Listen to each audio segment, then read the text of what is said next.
everyone, welcome to my channel. Here on the Sheenapreneur channel, I share information about government contracting, veteran business content, and other business tips. What's going on, everyone? It is Sheena, aka Sheenapreneur, your favorite veteran, and I have one of my favorite people on the line right now. This is her second time on the Sheenapreneur channel. She is a titan, and when I say that, like, you know, sometimes I be saying like some people are like super great.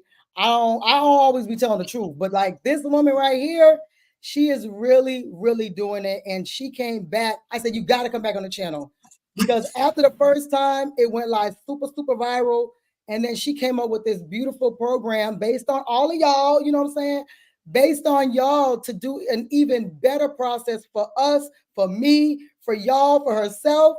And she is back. Bridget, she's a veteran, of course, even though it's the Air Force, but you know what I'm saying? Like, she here, back in the flesh. I appreciate you being here. Bridget, go ahead and introduce yourself to those who may not have been on the last one. Okay, well, if you don't know, y'all will definitely know today. I am Bridget the Great. I am very good at what I do, which is marketing, advertising, and communications. I've been doing it for over 20 years now. Don't be counting my age, but you know, we have the experience. And so I've brought it over into the government contracting space, the tactics and strategies, and have just seen our company explode and sharing it with you all, our journey. So I'm super excited to be here today, because Sheena is my girl, and she is the one who brought me into this amazing world of government contracting. And so here I am to share it with you all. Thank you so much. Yeah, look, it's funny because like she was doing marketing like super dope in the commercial and like business to customer. And it was like, okay, government contracting, like, what is that? And I'm like, you need to do it. And she's like, yeah, whatever. And so it was kind of like, I think a lot of people feel that way because they don't fully understand it. And then when she started doing it, she left me in the dust. I can't even get Bridget, like, we can't even go on our lunch days like we used to, because she is like in this government contracting thing. And I tell y'all all the time, when you want to do government contracting, it's not really a part-time gig. You really got to be in it 1,000%, and you got to, you know, really eat, sleep, and breathe this. And she is like the epitome of like the government contracting maven. Because I like money. I like money. That GovCon money, right? So tell us your name of your company and specifically the services that you offer, not the program, but the services that you offer. Yeah, so the name of my company is Design Show. And like I said, we're an advertising, communications, and marketing firm. And the services that we have in the government space, number one, primarily is marketing consultation, followed by graphic design, going into web design, and then into event and trade show organizers. And we just picked up, because we are building our company vertical in this space, signage and wayfinding, and also indoor and outdoor displays. So that's like your billboards and nationwide. Whew. Look, you know, like those signs where it says click it or ticket? She's talking about those. She's talking about the signs. Exactly. That is us. She's like, this way to the courthouse, okay? Like that type of signage, okay? And that is like something that I go back to saying, when you know what you're doing, do that. Guaranteed there's going to be a contract for that. And so one thing about Bridget, she's one of the only people, well, her and my other friend Stephanie are the only people that were already doing the thing and then went to government contract. And the rest of y'all be trying to do anything. But she's like, this is what I do well, and I'm going to explore that and like supercharge my business doing exactly what I already do. So I love that. I love that. And we're going to pause real quick because look, there's money in the building. Yes. Thank you, Kaishan. Shout out to Kaishan. Always a supporter, also a government contractor himself. Thank you so much for your support. I truly appreciate it. So, okay, getting into what you do, right? So your company does marketing, but you also, do you still do marketing commercially and like business to business, like for me?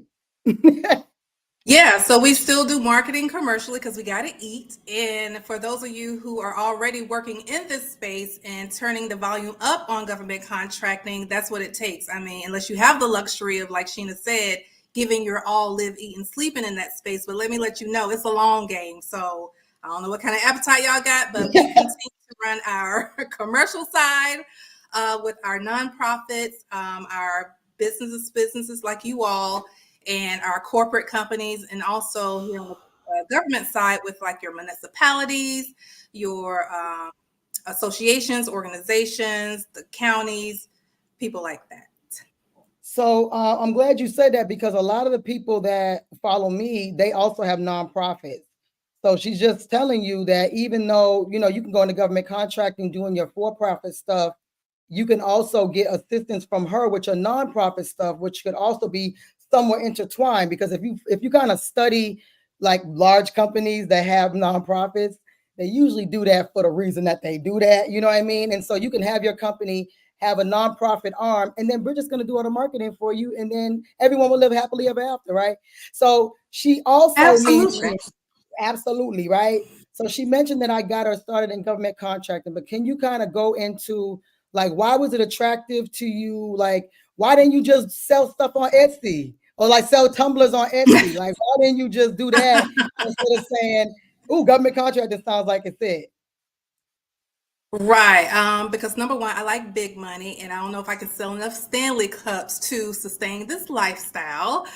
And the reason I like government contracting is because I'm all about strategy. Sheena knows that when we first met, I had like a whole wall, like a police department, of how I just intertwine my connections, because here in Atlanta, everybody knows somebody, and it's all about who you know. So just knowing me, how I am with people in the room and interacting, I'm like, hell, if it's about who you know, then put me in the room, coach.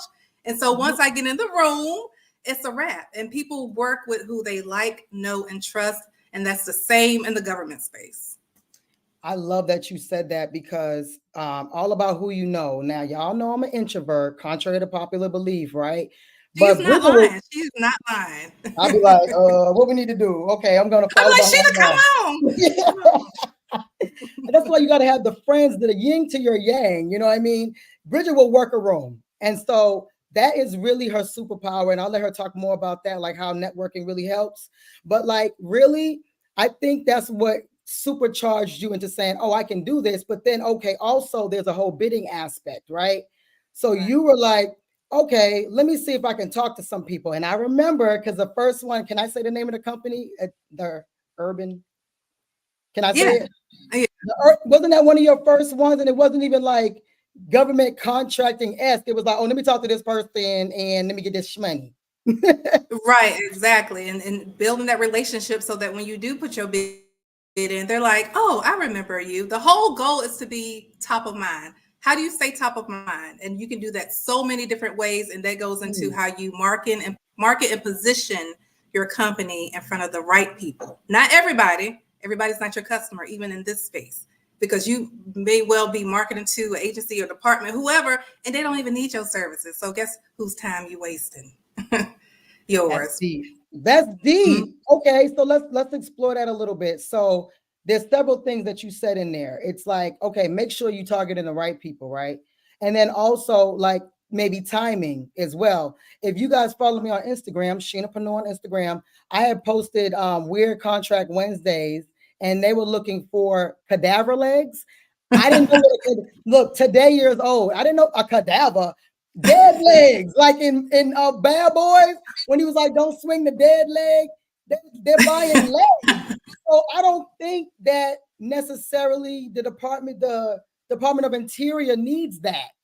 So you have to really understand who is buying what you're selling, and even timing. I'm in landscaping, right? Ain't nobody cutting grass in January. Now you might be trimming a bush, or you might be doing disinfect, but you're not cutting grass. So you have to, that's why it's so important to know what you're doing when you go to do something. Okay, yes, y'all are serial entrepreneurs. You want to sell 15 things, but you don't know how to cut grass. So don't cut grass. There's too many other things to do, okay? So let me get to a couple of these comments, and more.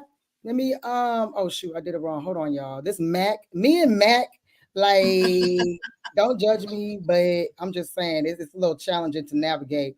So we got, shout out to Stephanie. I just mentioned her earlier. She is in our sister circle. So I interviewed her. Make sure you check out her video as well when she talks about how she was able to hire 40 people in 2 days. I still couldn't do it. But thank you so much. That's when you know it's like, could I have really done this? That would have been the end of my government contracting journey, okay? So thank you so much for the super chat. I so appreciate it. So let me just address a couple of people again. Kaishan, thank you so much. Shout out to Dylan. Hello. Melanie, one of the GovConNOW students. Whoop, whoop, whoop. Hey, girl. Hey. Melanie?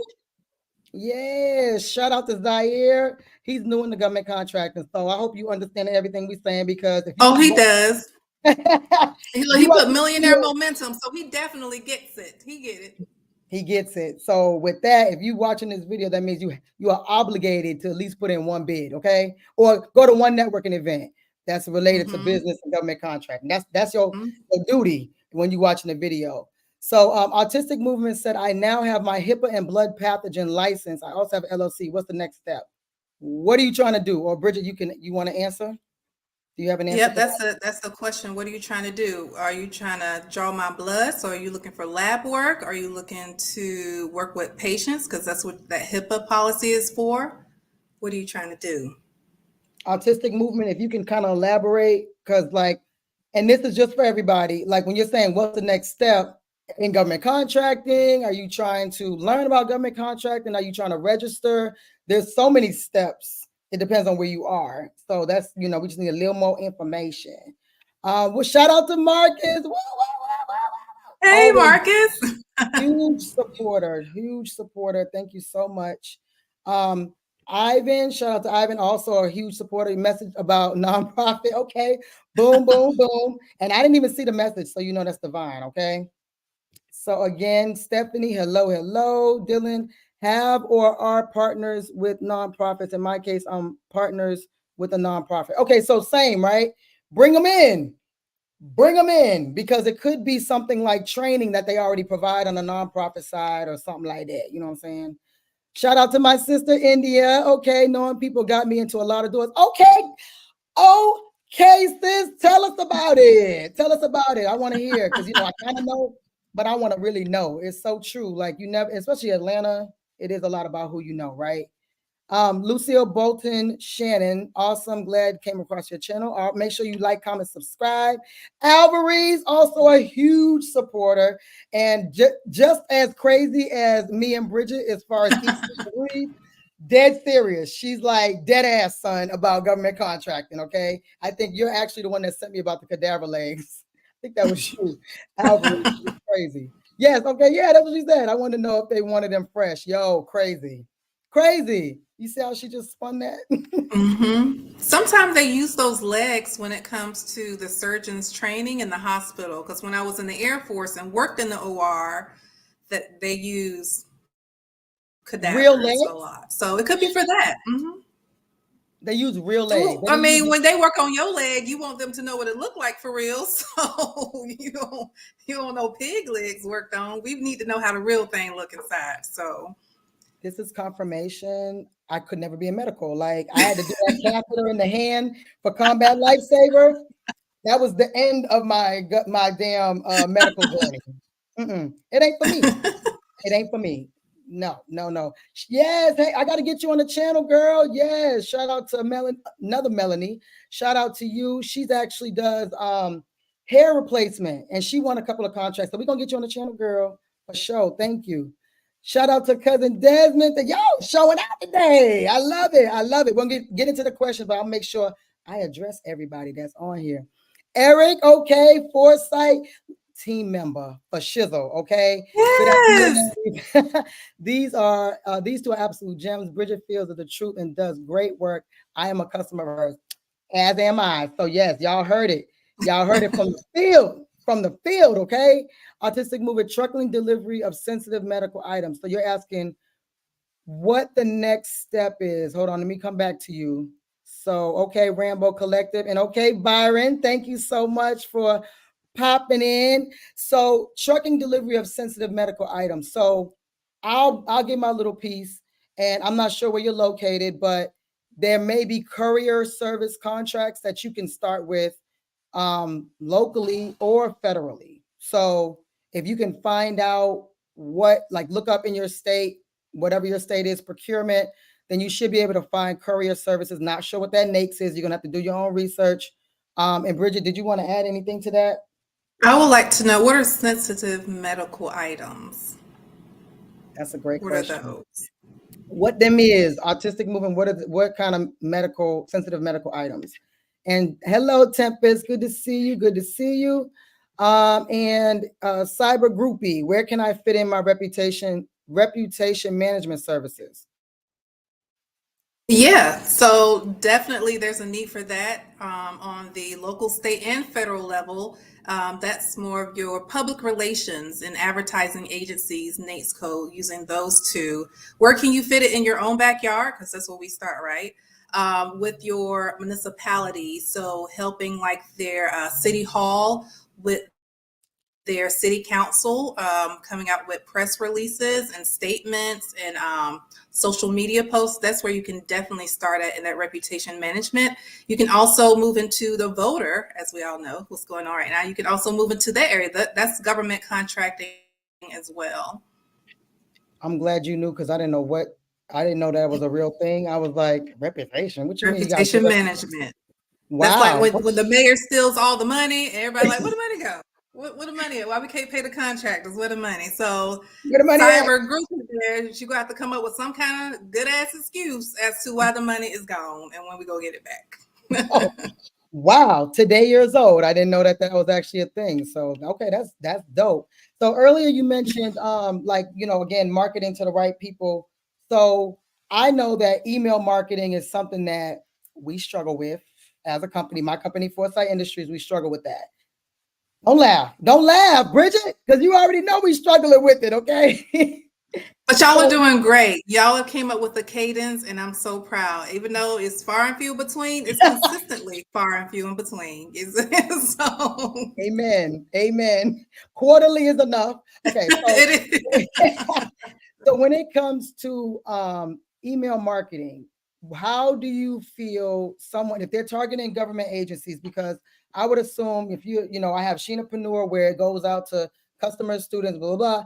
But then when it comes to, pestering these agencies, me being a government worker, you being a government worker, most of the people on here have been government workers. Usually that stuff gets deleted. So do you have any strategies or tips or advice of what people should do when they're trying to target an agency?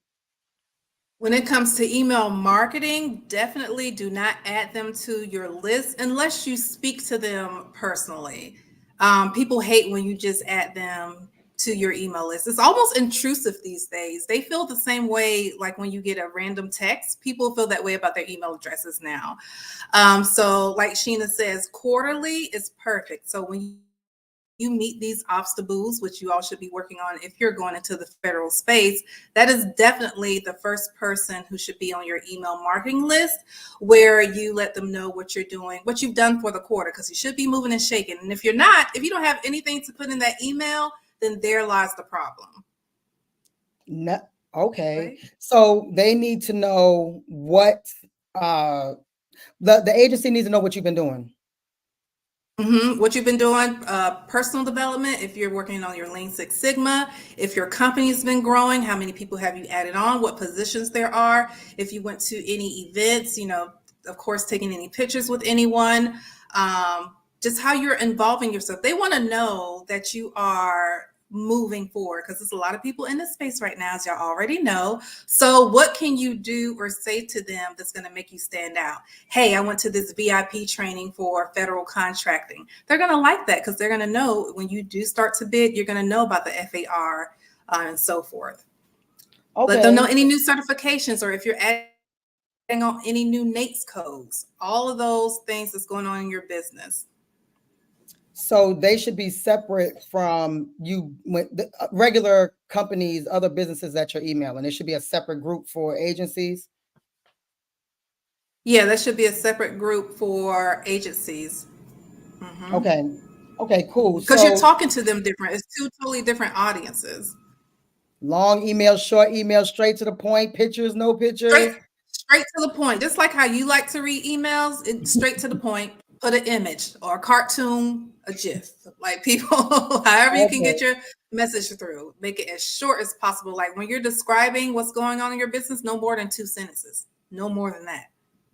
We did this. This was the result. Should there be an ask? Because I'm thinking, like, my brain is split into 3 ways. Me as a government employee reading this crapola, because that's what it was in my opinion at that time, because I don't want to hear it, I don't want to see it, I'm a government worker. And then but I also wasn't a contracting officer, so there's a significant difference. Then me as a Sheenapreneur, sell, or at least giving information. And then also there's, please agency, I just want to let you know how great I am, right? So are we, like, I'm trying to figure out, like, how are we structuring that? Or what are some of the ways that you feel someone can understand even how they can do it? I mean, besides hiring your team, but are you using your voice? Are you, do you have an ask in that email with the agency asking, like, we would love to provide these services, and oh, by the way, here's some of the services we provided?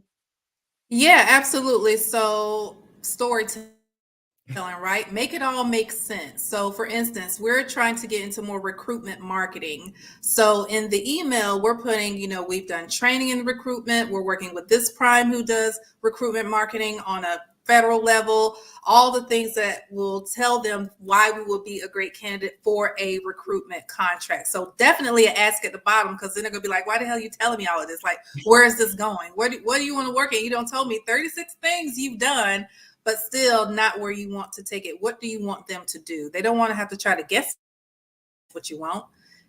Ask.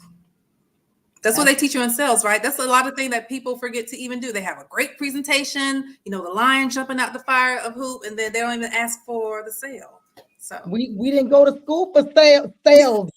Bridget, we doing this on the fly. Like, we try to make a ball out of 15 cents. We didn't take no training. So that is a good point, right? So let's say you are really trying to sell to the government. It wouldn't hurt to try to take a sales class or hire someone to be your salesperson, or have them go through, if you have someone already on your team, have them go through sales training. I guess that's something I hadn't even fully thought of, like that in depth, because everybody ain't able. Everybody is not a salesperson. And when you want it, you'll ask for it. Believe me, everybody learns if you really want it. Come on now. I like that. I heard that. Look, drop a clap in the chat for that. She said, do you want it? Do you want it? Do you want it? Ask and you shall receive. Throw a clap in the chat, please, because that we have not because we ask not. Don't they say that somewhere in the Bible? Somewhere. Pastor in here. Look, Marcus, where you at? In the the 316? In what 316 do they say that ask not, but you get not because you ask not, whatever it is? Look, I need to know what we have not. Yeah, that one. Right. Okay, so since you gotta mention it, and we're going so off script, I ain't answered one single question from our list, so bear with me, Bridget. So you mentioned the voting thing, right? So us being, we're government contractors, we're trying to, be PC. I'm not PC, so that's why I just know that there's certain things I'm not going to do or can't do. So if you're trying to be PC, do the right thing, right? How are we handling this whole voting thing? Are we giving our opinion? Are we just not showing one way or another? Are we, like, what are we doing? Oh, wait, hold on. Marcus gave us the answer. For New Testament. What does it say? What does it say? I swear I love y'all. I love y'all. Look, so listen, so with that, like, what are we supposed to do? What's the best thing to do? Or should we just leave it up to our own personalities, or what? What's PC? Politically correct. When it comes to the voting, whether we are one side or the, and I don't want to get deep into this. I'm just saying, as far as any event that is emotionally charged as a government contractor, should we address, and I'm just going to say, like, should we address LGBTQ month? Should we address the voting? Should we address religion or any of those things? Like, we know there's some companies that are really strong. Chick-fil-A don't give a goddamn what y'all talking about. They're a religious company, period. And they don't care how anybody feels about it. And they stood on that.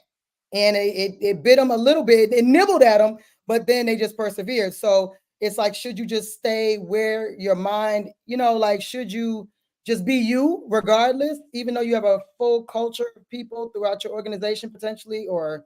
Right. So if you are you are the culture of your company, right? So as you're building your company and you are giving it a personality, and also it depends on what industry you're in. And in 2024, companies, businesses, and people, they follow people who have the same core values as them, right? And that all goes back to people like they work with who they like, know, and trust. So, and then at times not saying anything. Sheena know I hound her about this all the time. Sometimes not saying anything is worse than saying something. You see what I'm saying? So whether it's LGBTQ, if that's what your company stands for and is, proud of, then definitely that is something that, when Pride Month comes around, then sometimes we help change people's logos, especially if you work with the Gen Z generation. They want to know what you believe in and stand for. You'll see it in this political campaign. They want to know what you're doing, how it relates to them. They want to know that you're not, beating little kids behind closed doors or, dumping oil into the ocean. Even though you may think, what does that have to do with me? It has to do a lot with you, because this Gen Z generation, they're growing up and they're coming up, and they're going to be the ones who are coming into your company. So to me, it's very important to choose a side. Choose a side. Nobody likes a fence rider. Wow. Okay. I know So, she's right. My whole body is just like all the blood and drained. I don't even want to talk about it, but I know it is important, especially right now. So you're saying you got to say something, even if you only say it once, just say something. Because I would assume I would know not to get into arguments about things, but to say something. Yes, to say something is better than saying nothing. Don't you Do think you that would agree? hurt? I mean, wouldn't that hurt? Like, okay, if I'm saying yes, I'm not going to say any names because we're not doing this. But like, if I was to say yes, I'm absolutely voting for this person, then I could, potentially lose the other side. When to me, it doesn't necessarily correlate. It's just that's what I'm going to do. It doesn't mean that I hate the other person or even the other person's values. Or maybe it's a hit up. I've flipped the coin. Like, I'm just, because I'm being forced to pick a side. So wouldn't that potentially hurt me more than it can help? If I say nothing, nobody knows nothing, and then we just keep it moving, right? No, because then they're guessing where you are. It's a relationship, right? When you're in businesses, nobody likes to guess what the status is with that person. It just helps to know when you understand where people lie. And let's say you do choose a side and you are vocal with it, and the person doesn't want to work with you because of that. Is that a client that you really want to have Yes. or work with? Yes. And she always tells me that, y'all. She always tells me that. She does. Yes, I do want to work with them. But look, okay, so you heard it. No, you don't, because your core values doesn't match. So whether it shows its face now or later on in the contract, it's going to come back around. So you eliminate all of that in the beginning. By choosing a side. Well, you heard it from the expert. I'm not the expert, so.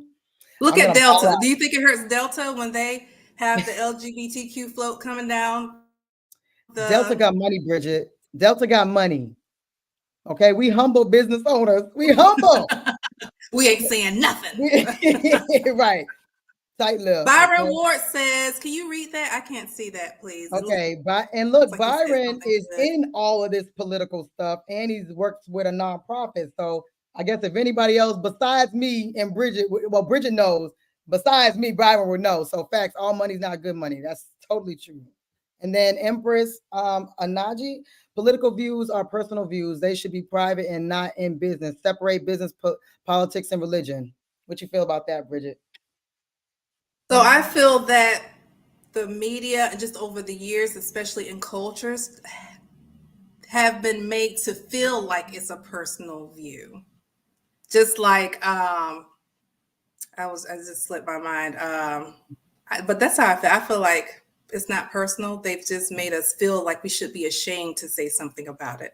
And it's okay to have disagreements. It's perfectly okay. That's what makes up this great diverse nation. I think because Differing I'm of old, opinion. like for me, I get what both of y'all saying. Now that Empress mentioned it like that, and based on what Bridget's saying, and me knowing Bridget and how she's really, really particular about things, and that she's really an expert in this. So right now I'm straddling the fence with this particular topic, right? So I feel the way Empress feels, like that's my business and whatever. But I'm also, my business is me. So it's like, you playing this ping pong with yourself back and forth. And it's really, back in the day, it used to be kind of like separate, but now they want to know you feeding your kids, what kind of formula you feeding your children. They want to see you at the family barbecue.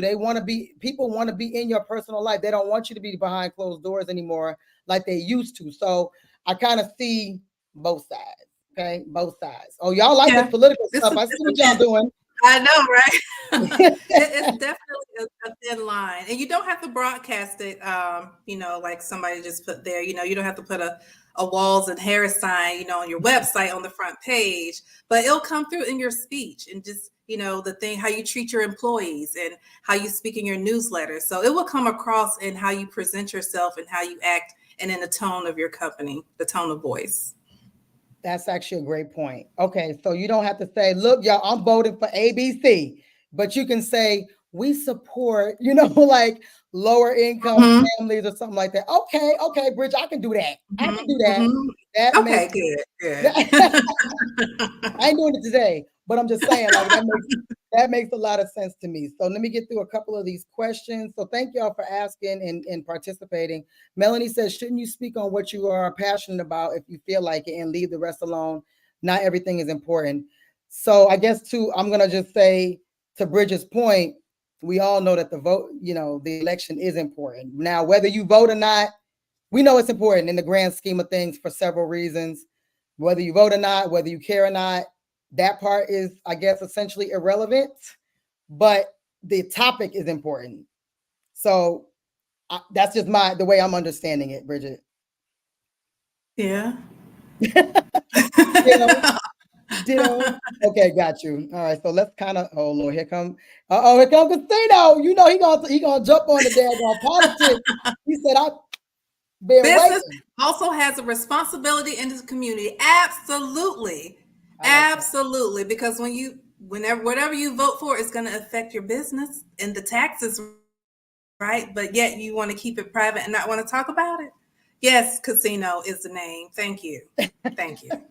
Shout out to Casino. That's okay. That's fact. I ain't gonna say. So Ivan, now all that stuff that screams you're a person with no morals of treating people right. Yes, that will show itself. It's getting hot. It's getting hot. Okay. So S, finally I'm watching the live. Yes, here you go. Here you go. Y'all stop being scared. Speak up. I'm not scared. I'm just quiet. That's right, Casino. If she's scared, say she's scared, right? Ooh, don't do me. Don't be ganging up on me on this call. Don't do it. Okay, so Fresh Progress Wellness, any advice on DEIB and marketing for nonprofits? I don't know what DEIB is. I'm guessing so. Is it supposed to be DIE? Okay, so we need clarification for that. And really, we're not talking necessarily about nonprofits. So nonprofits is well, you do nonprofit stuff, Bridget, but yeah, we need further clarification on DEIB. So I get these names so jacked up. I'm so sorry. Cal Cadan, new to Sheena's channel and just find out about government contractors. Make sure you like, comment, subscribe, share this video. How many likes I got? Wait a minute, I'm about to go off. How many? Go ahead and hit the like button. We are not matching up with the likes to how many people are watching. Please hit like. It costs nothing to hit a like and to share this video, okay? Like Michael Jordan said, Republicans buy shoes too. Okay, fact though. You know what? You're right. I forgot, Empress. They added the B on to the DEIB. That's the belonging. So that's saying just because they get the diversity person in the room and include them, you have to make them feel like they belong. that's where they added on the B, because it wasn't enough. Because you know what was happening? We were at the table, but we weren't allowed to say anything, right? Fact. So it was all smoke and mirrors. That's a fact. Wow. Okay, so your question, let me go back up to your question, girl. She said, don't play with me. Do not play with me. Okay, my bad, girl. Okay, where's your, okay, here we go. No, that's not what it was. Wait. I told you I'm working with this Mac. So I think you asked for nonprofits, right? Yeah, here we go. So any advice on marketing for nonprofits, Bridget, with the belonging and all that? With the belonging, excuse me, now with the DEI, and again, what's going on in politics right now, that movement is, I feel, closely coming to an end. I remember when it first started, and they've called it several things like BIPOC, which is what, like Black, Indigenous, other people.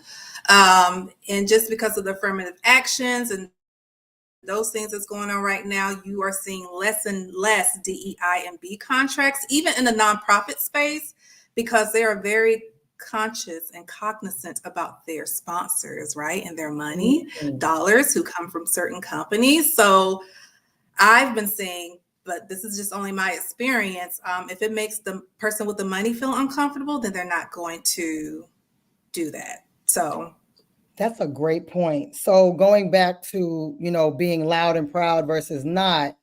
So remember that it could also be you being loud about a specific thing, even if you're like, forget everybody else, I'm being loud about this thing, i.e. Chick-fil-A, then you could get more people to understand exactly where you stand on this specific thing, and they'll come to you specifically about that specific thing. So like Marcus has a church, right? And I know that he works with Chick-fil-A. What is his name? What's the guy's name? The Chick-fil-A guy. Pruitt? Oh no, that's the original guy. It's the one that does the nonprofit side, I believe. Anyways, like everybody kind of knows the name. I can't think of it right now. But like, with being a church and then working with a company that is, focused heavily on, their religious beliefs, it makes sense, right? So I can see, I'm getting it now. I'm getting it. I'm complying. Okay.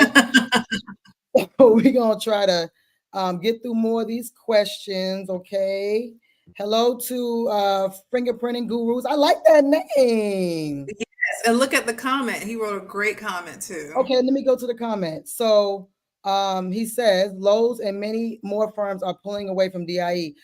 Yes. So I had a company, I was trying to get a contract with Chevron, and the gentleman that was in charge of DEI said that specifically because of George Floyd was the reason why they were kicking off the supplier diversity portion of Chevron. He said he had never talked to it was a vice president, I guess that was like his sub project, diversity and inclusion.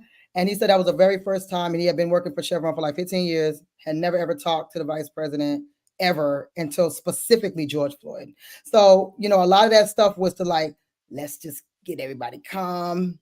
And now they're like, for whatever reason, whether it was too much of a pull or push to push it out, didn't work out, whatever the reasons were, a lot of companies are definitely kind of quietly backing away, right? And that's how marketing is, the ebbs and flows of marketing, right? Like when Will Smith slapped, what's his name, Chris Rock, it's up and then it's down and gone. So that's exactly what happened. What was that, 4 or 5 years ago at this point? It's about 3 or 4, yeah.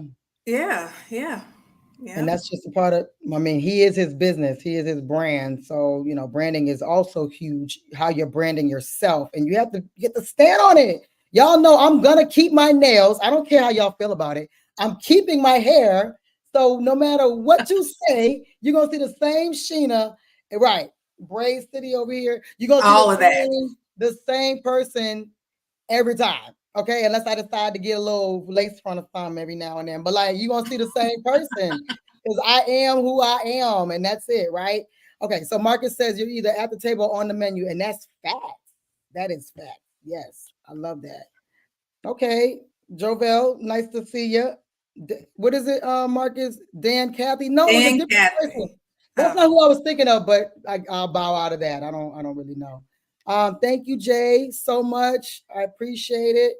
Let me just add on one more thing about Chick-fil-A. So, their home office is here, and I had an intern that worked there, and she said that it's like out there in Fayetteville, out there outside of Atlanta metro area, and it looks like a for lack of better words, a compound. When you're pulling up on there's crosses, on going into the driveway. They pray, like when they bring in people or the interns, they like hold hands and pray, almost like a non-denominational church, right? We also know about the owner and how he feels. We know that they won't be open on Saturday, so we know where they stand. Right. So in a way, we can say that that's made their brand stronger because you know where they're staying, if you want to work for their company or not. So I just wanted to point that a little bit out there. That's a very good point because we're all treating ourselves like small little businesses just trying to make a couple of dollars. But what if you do become the next Chick-fil-A? You never really know. I mean, in government contracting especially, I'm not going to say it's easy, but it's easier to get to 100 million with government contracts than probably anything else, to be honest. Yes, absolutely. That could be 1,000%. That could be one contract. Now all of a sudden you in the league with the big boys. You know what I mean? Exactly. And that's another reason I wanted to do government contracting, because it evens the playing field. So for those of you who have worked out there in this commercial space, you got to pay to play with the big leagues, with the McKinseys and the Bains and the Deloittes or whoever. But in the government contracting space, just from being in the Air Force, number one, of course, I know how to mobilize some shit. I can get some people together, and that's the whole key. If you get the right people together in this space and squad up, okay, and get your posse, you can go against the Lockheed Martins and these big juggernauts. That's what I absolutely love about it. And make the same money. Love me with my little blonde braids. Right. And that's why I say, be who you are. And a lot of people say, oh, you're non-traditional, Sheena, and we appreciate that. But a lot of people don't appreciate it. And that's okay, though, because you have to be comfortable with however you present yourself. I would even go on to say the creators of Google and Airbnb and Facebook, they kind of started the t-shirt and jeans movement where they're like, we're going to work like this. Like, why do we need to be in suits? Like, I'm sleeping here every day to get this business off the ground. Bump a suit. So that's also, a part of everything that you do, because if you do have to worry about my image, then, anything that changes about your image or whatever could be the rise and the fall of your business. So that's like even a whole other it is Suicide Awareness Month. There's a whole other psychological, effort that you have to put in, because if you lose a bid, sometimes people can't handle that. And that's the end of your government contracting journey. Just like with that catheter I said, where I put the catheter in the person's hand, that was the end of my medical journey. I couldn't do it no more, right? So, and I was going to say earlier when you mentioned about, doing the Chick-fil-A, praying and all the stuff that they're doing and things that they've said in the past, your Twitter feed, Twitter was one of the first social medias. You probably said something crazy back in 2009. So you have to really if you go from $0 to $100 million contract, if you go to a $3 million contract, I've seen people who've gone to a $3 million contract and everybody was calling. It's public information. Who won that big contract? Now they all know you. They're looking you up. They're seeing all the things. So with that, Bridget, what are the best social media platforms that people should use, or like how they should use them? Should they just say no to some? Does it depend on the industry, timing, what? I'm going to say LinkedIn is a gold mine. I absolutely love LinkedIn. Don't sleep on it. LinkedIn is a great resource and a tool. And you know why? Because the decision makers are on there. No longer is the time where you got to call up to the administrative assistant who's having a bad day. So you might not even talk to nobody or leave a message. No, put me straight through to the person who makes the decision. So if going back to know who you're looking for, then you can definitely find these people. You follow the departments that you want to work with, the ones who are spending money on your NAICS code. You follow them, you engage. Again, all of these are relationships here, right? And just like on your page, you hate when somebody just pop up in your inbox and you ain't never seen them a day in your life. They ain't living like nothing that you post, but then they want you to either spend some money or partner. It don't work like that. Not anymore. No, not anymore, for sure. So, okay, so LinkedIn, is that it? Like, it can't be it. It's let's see, LinkedIn, Instagram for sure. I like for my clients to use Instagram when they're again trying to build the brand and culture of their company, especially if they hire people, because that's where your employees and team members are. They are on Instagram because they want to like you. They want to know if you're funny.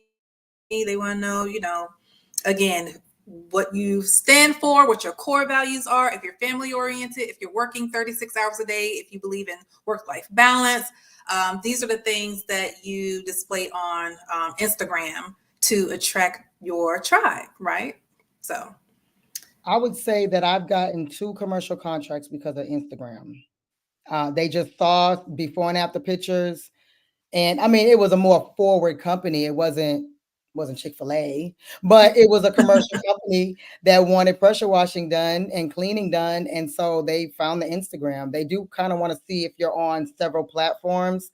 Website, I mean, because it's like, should you put your picture on your resume or should you not? Like it may help, it may not, but it's good if you're able to keep things consistent or even just display what your company does. It does help. And I do want to do a story time about LinkedIn real quick, but S said I need to hurry up and answer his question because his phone about to die. So your and I looked iPhone. here we go. And it might already cut off because it looks like the sentence is cut off. So he said his phone is at 4%. Hopefully I get my question answered. So I just started learning about government contracts. I'm working on getting an LLC so I can start bidding on Gov. And that comes with and then maybe his phone cut off. So again, if you have a question about government contracting in general, or you got a question for Bridget, you need to be specific. Like saying, how do I get started? This is not that call. This is how marketing can assist you or what you can do to market, because there's 50 billion videos on how to get started, and there's websites, there's programs, there's all those things, respectfully. So as far as LinkedIn goes, I can attest to at the height of DEI, I keep saying DINE, I don't know why, but like the height of DEI, there was an organization I participated in that was bringing in corporate partners. One of the corporate partners was T-Mobile, and they I was trying to reach out over time just to try to get my foot in the door because it's not the same as government contracting. That's a video for a whole nother day.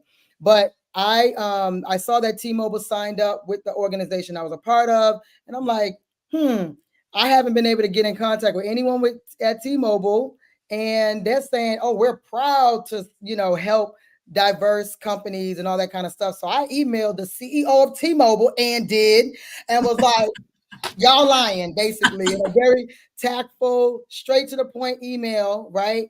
And he responded within like 2 hours. The CEO of T-Mobile, look, in the South, T-Mobile works. I don't want to hear all the people up north talking about, oh, T-Mobile don't work, whatever. I've been with T-Mobile for over 15 years, and I'm a loyal customer.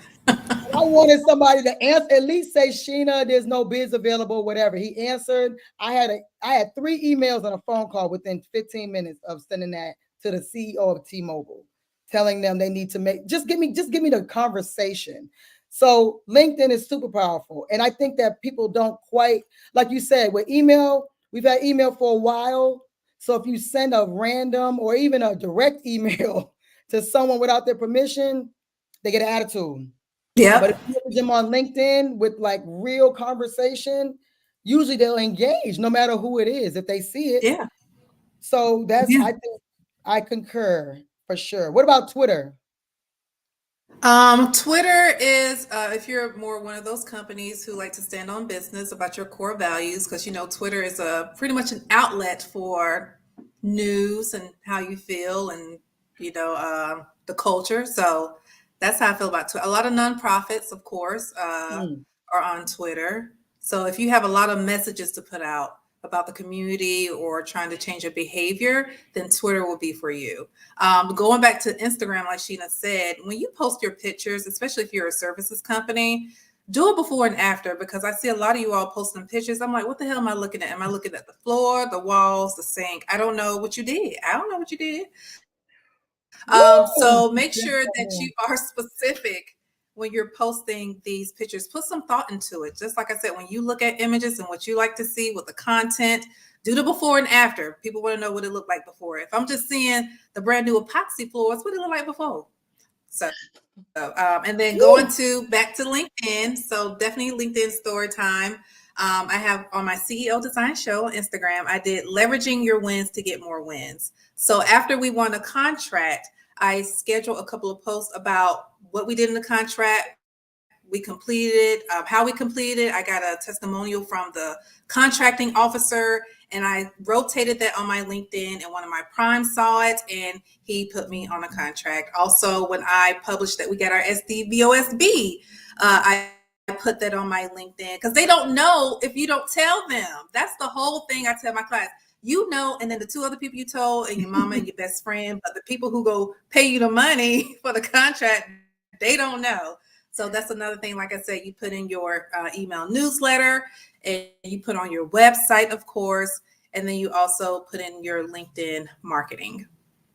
I love that. Put a pin in that, because I got to come back to that, because S is like struggling over here trying to get this last question in.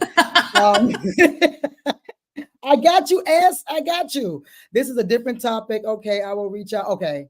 At 2%, I type the rest of the message, but it won't send. Okay, well, you can always still comment after the thing is over. I usually respond, and Bridget will respond too if it's a question specifically for her. Okay, so let me get to a few of these, and make sure you guys hit like as you come in, because it ain't matching. It ain't matching. I'm looking at my other computer. It ain't matching.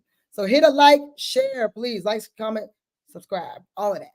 So fingerprinting gurus, I am seeking to enter into CPR instruction business. What are government contracts looking like as an upstart coming into the arena? One of my students, Shonda, she always watches all the videos. Shonda, if you out there, okay, she does CPR. She's been a traveling nurse for like 30 years. So I know she's getting into that as well. So because of her, I know that there's contracts out there, but Bridget, please elaborate. Yeah, so thinking where CPR is utilized, right? Where fire stations, police departments, school, that's where you start building your relationships with those people. So going to those school board meetings, finding out who works, with the health and CPR department, or just walking to the fire station and be like, hey, who trained y'all on CPR? Like, it's just as simple as asking those questions. And then that's when you have those stories when they're like, hey, we were just looking for somebody to do that. Or the person just, canceled their contract last week. Or they can tell you who to get started with. Well, hey, go to the city of Atlanta, register as a vendor, and look for, a CPR contract that come out. So yeah, look to see who uses it. That's number one.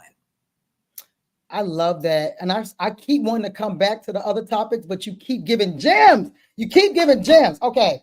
So to that point, right? I know a lot of people who get a government, like, let's say you do walk into the fire station, you're like, look, I don't give a damn. There's no shame in my game right now. I'm trying to get to this money. You walk into the gas station, into the fire station, and you're like, who needs CPR? Like, who can I assist in training all of the firefighters for CPR, right? And let's just say they're like, hey, actually, just like Bridget said, we were just thinking about putting out a bid for that, or doing a smaller micro purchase for that. You were sent from the heavens, right? And then let's just say it is a micro purchase and they use a credit card, right? And you perform that service once a month. That is a government contract. Y'all don't get it. That's what Alvarez does. She's like, hey, y'all kids need this. All right, pay me. Boom. Now she's working with the school systems, right? So it's the same thing as a government contract. It doesn't have to be a bid. You don't have to get started on nothing. You just walk in there and tell them what the hell you do and how you do it, and they could just swipe the card. Same thing with casino. He working at the job site. He's like, hey, y'all need this money. The dude was like, actually, yes, we do. And he just swiped the credit card, even told him how much it was. Like, look, I can't go over 10 bands. Look, wink, wink. No problem. It'll be 9,999. No problem. So some people got that gift the gab where you can, even if you don't, look, you're trying to build a business, right? You're trying to get to the shmoney. So you need to not be afraid to tell people what you do, because you never know. You never know where it's going to come from. And start in your own backyard. They love helping people who are in their own community. Everybody has a fire station in their local community. Hey, my name is Bridget. I live in this community. I'm trying to get my business kicked off here. I want to know if you guys need any kind of CPR or if we can help you or just be like a supplement company. What can we do? That's it. That is it. That was beautiful. That's the script, y'all. That's it. That's it. We're gonna snip that out and we're gonna put that as a short because that's literally it. That's what you're saying in the proposal. You're saying that in the proposal, but just it's elaborate. Like anyone that's went to grad school and they're like bigger, like it literally will take me 1 page. They're like, no, 20 pages. That's it. That's all you're basically doing. I love that. Okay, so let me get a couple more. Oh, Rajani, shout out to Rajani. Also, eat, sleep, and breathe. Okay, eat, sleep, and breathe, shorty. For like we work together, had her on a contract, fantastical. Okay, y'all reach out to Rajani because she is A1. A1. What industry is she in, so we can know? Well, she did janitorial with me. So Rajani, go ahead. If you still on, make sure that you drop what you do in the chat. If you settled on, she might not ever want to do janitorial again. It wasn't that bad, but I'm just saying she might have changed her mind and said, okay, I got that out of the way. So Rajani, if you're still on, drop what you do in the chat. Okay, so Ivan said, any tips on using QR codes for marketing via your phone or business card? Also, speaking of LinkedIn, how would you suggest structuring your bio to be attractive for people to read? Very good question. QR codes for marketing via your phone. Do you mean like your Blink? Is that what it's called? Blink? When you're at networking events? Yeah. So it's a lot of free versions of those. So definitely use those. I like to add, because you can add on different icons or shortcut links on those things. Make sure that you add your capability statement as one of those icons. So when they do, get your information, that's on there. A lot of people don't put that on there. That's all they want anyway, is that capability statement. And Bridget does the most fantastical capability statement. Like I'd be winning competitions when I go to these programs for Bridget. And I'm not just saying that because, I don't always be saying that about everybody on the channel. But my website and my capability statement, they're like, oh my God, who did your capability statement? Who did your website? Every single time I'd be like, my crew did it, you know what I'm saying? Like that's my people's. So just if you guys have you need a capability statement, the best. I mean, like you want it to be attractive. And if it's attractive to you, then it's going to be attractive to others. So yeah, okay. So the QR codes, I mean, we use them. There's a new scam or something out, so be careful when it comes to QR codes. I just heard somebody sent me something earlier, but just be careful what you're scanning. They said on LinkedIn, structuring your bio. So, Sheena, how did you structure your bio on LinkedIn? Why do you have the things on yours as you do? Because it's pretty specific in detail. Yeah, and it grew over time. I just really looked at other people's and just thought what stands out. Like, for example, we just won, my company just won an award last year. I'm like, people need to know oh shit, I knocked over. They need to know. That's how serious it is, okay? They need to know who the hell we is. And so to know that we're an award-winning company is important. So that, that's in the front. Some of the programs, people will reach out and say, oh, I was, I'm thinking about doing that program, or I was a part of that program, let's network. Or other companies are like, wow, I see you're a part of that program. That means you must know, what you're doing. So, that mine just grew over time. Yeah, and also that part of LinkedIn is when people search, that is the searchable part as well. So it is also what you want people to know you for, and that kind of goes back to what Sheena said. You can't do 36 things. When people think of pressure washing, Sheena wants them to think of foresight. So when you're building what you want to be known for, put it in that space there. Also, I have mom in mind, so that's that personal piece there that I want to put in there because that's important to me. And I just feel like people should know. I also have my certificate. Mom, that you are a mom. That I am a mom. Got it. Mm-hmm. I'm a mother, so that I have a work, personal work-life balance that is important to me. My child. I also have my certifications in there, of course, right? I don't lead with it. I lead that the owner of the business. Then I go into what industries I serve. Like Sheena knows that there's riches in the niches, which is my favorite saying since I first started marketing.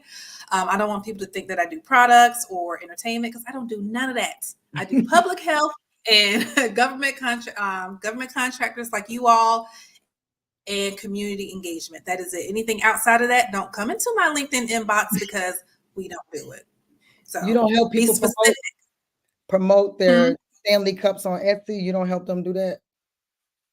No, absolutely not. So I'm probably going to delete that and report it as spam, because it pisses me off. Don't do them like that. Don't do them like that. Lord Jesus. I'm not the one. I'm not Scorpio energy. I'm not the one. But no, that's really important. Again, going back to making sure that you are in an industry you understand, you're not trying to do every single thing. It makes it very, very stressful when you have to, continuously reinvent and find new contractors and all these other things, when you can just kind of like at least stay in the realm of what you kind of do, so you can just build from there. And then when I teach to build to sell, right? I don't teach you just throw something against the wall. I teach you to build to sell. So what kind of company you selling when you do every damn thing? Like, you do hair, you babysit, you do events, you do janitorial, you daggone all kind of stuff, and you sell cadaver legs, like all that stuff all in one. Nobody's even gonna know how to point anyone to you. So Rajani is in the building. She said, thank you. Yes, honey. And she said, facility maintenance, of course. I'm following Sheena's blueprint. Yes. However, I do recruiting and staffing for corporate administrative roles, finance, IT, customer service, sales. Hit me up. That's what she said. So if you are going to do two separate, because that's what it has to be, none of those two things should ever be on the same capability statement. When those procurement officers get that, and you have facility maintenance, and then what legs. She oh no, she said staffing. And staffing, the only reason that would even be together if she did staffing for facility maintenance, but that's not, or is that what she's talking about? No, so you can pair those together, but yeah, so it's almost going to be like you're running two, not separate companies, but just two separate strategies, because the verbiage is going to be different, the departments are going to be different, everything is going to be totally different as you market those two different sides of your company, which is difficult. Yes, but doable. It's doable, and I believe in Rajani. If it's somebody else, I'll be like, but she can do it. Okay. Do it. I know she can do it. So Shonda is in the building, traveling nurse. So I think it was Fingerprinting Gurus was asking about CPR. So y'all need to connect, okay?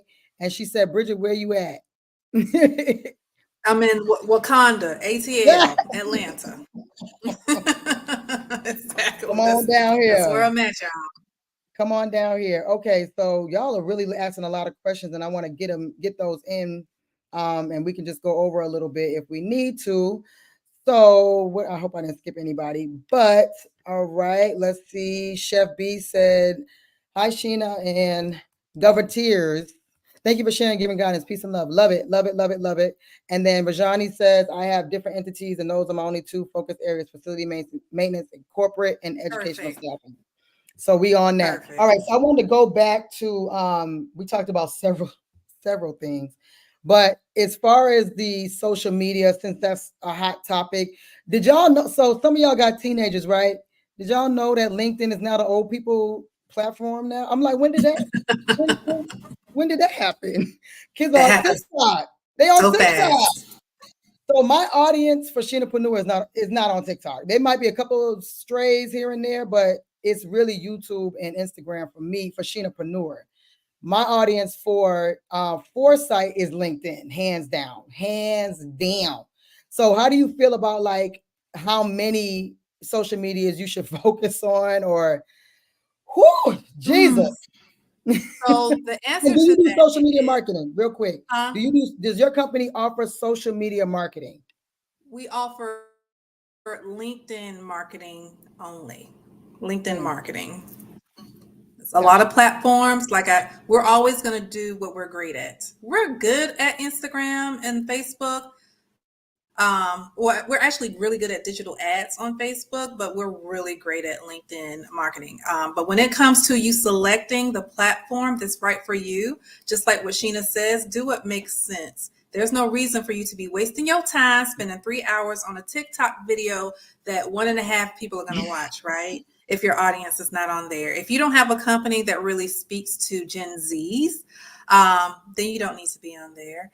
Also, it's what you can handle. Now, if you're having a hard time posting on Instagram, if it's taking you 6 hours to make 2 posts on Instagram, that's the only one you need until you can get into a nice little consistent motion. Then add on the other platforms. Don't feel like you need to add them all on at the same time. Start with the one that you know the most, grow that, become consistent in it. And consistent doesn't mean just for 1 week or a month. That means like a quarter, a year, then grow on to your next platforms.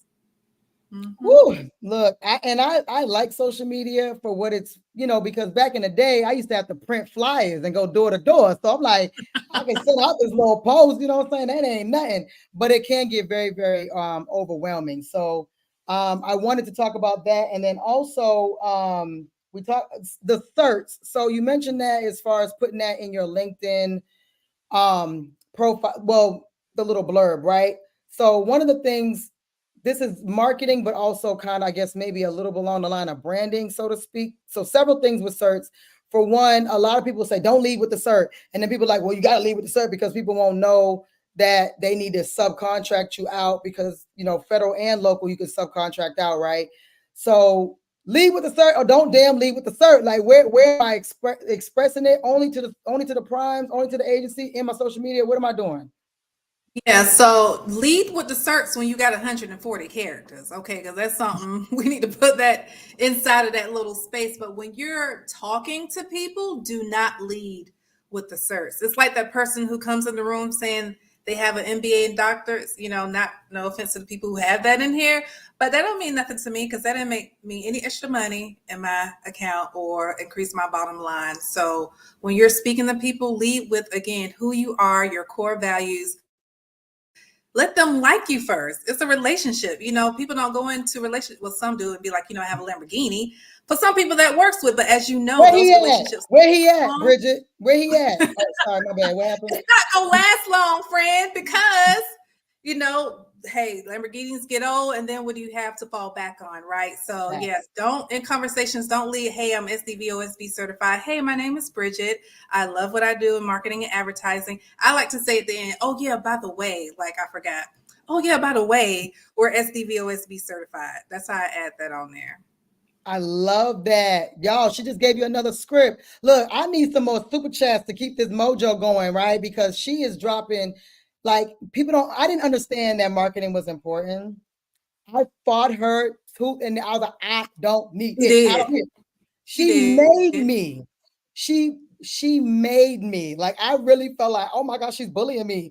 Like, she made me get into understanding why marketing is so important because, like, they're not just taking your damn word on you bidding on something. They want to make sure you are who you say you are. You think that these contracting officers are blind? Like, they're just gonna look at the document and they're like, well, we ain't gonna even check the website. Yes, they are. They're checking the website. They're checking to see your social media presence. What if you're a Nazi? Like, what if you are not like a good person and all they got to do is go to Twitter, X, formerly known as Twitter, and they see that you're, not righteous? Because they do that with military people. If you're not righteous, they find that tweet, you're out of here. It's worse for business. It's worse for business. And you do that as a business owner, even before you bring somebody into your company. Aren't you looking at everything, making sure they ain't got guns in the air, AK-47s?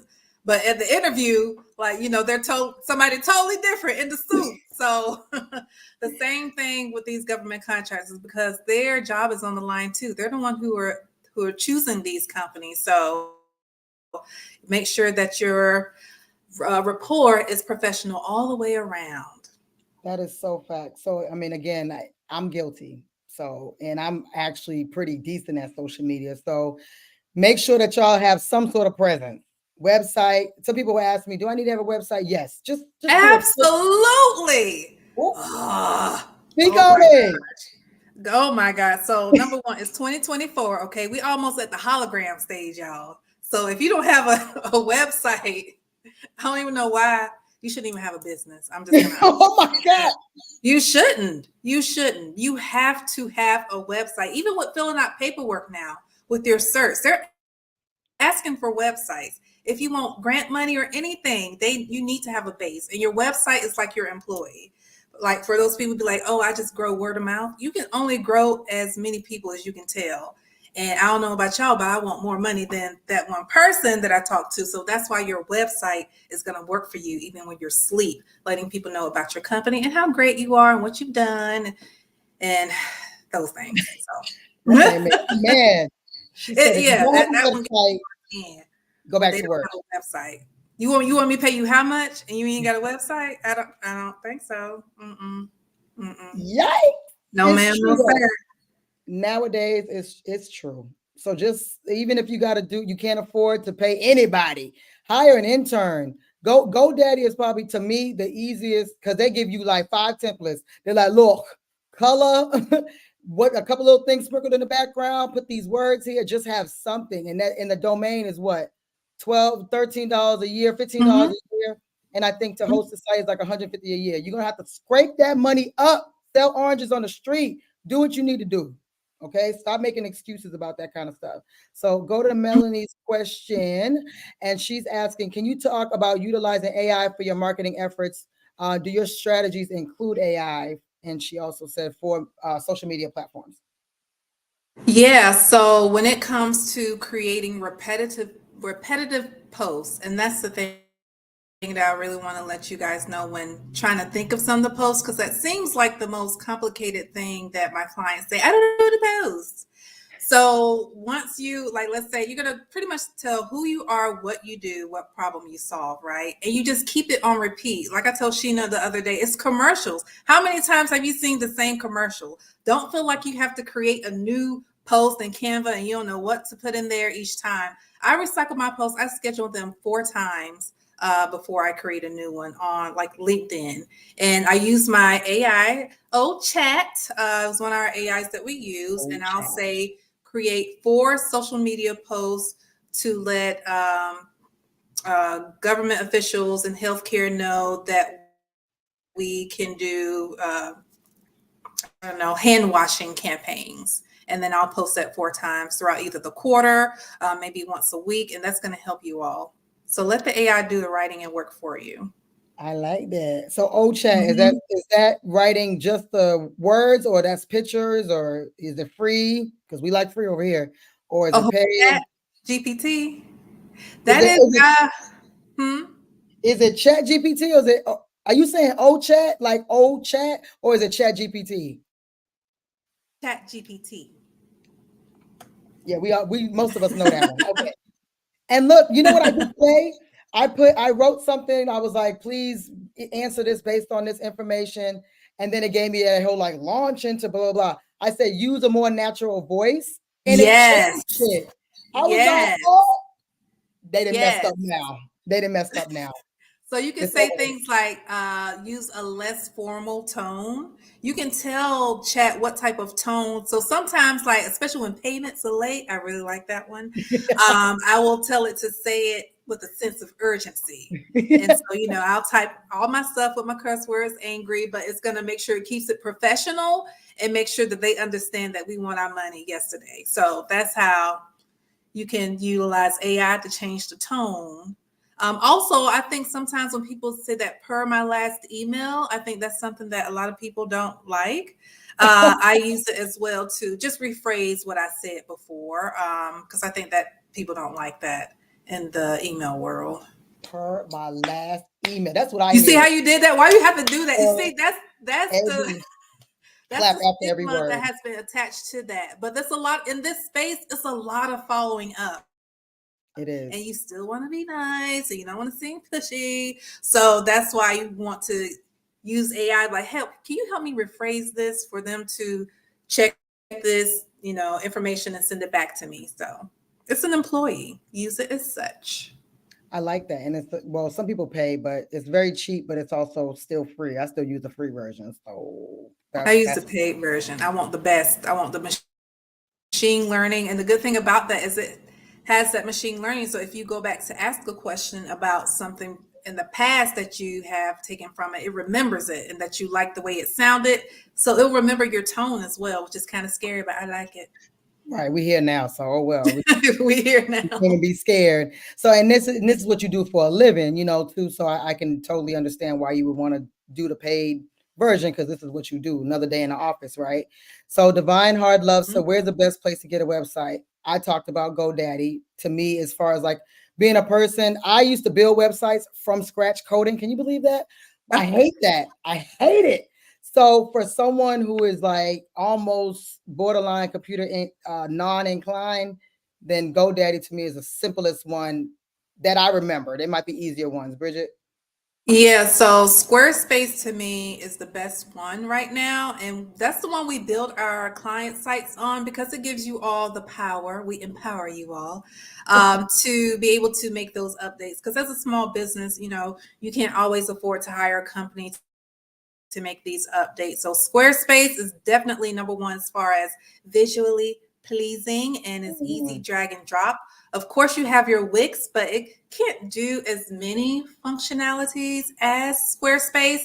And then as far as your GoDaddy, GoDaddy isn't known for websites. They're known for hosting to me. I think they're just one of those companies that try to expand their portfolio into something because they thought it made sense with that GoDaddy tonight. But again, that's that whole thing where people start to expand into things they know nothing about, and they know nothing about websites. They know about hostings and domains. So I just keep that with them there. Period.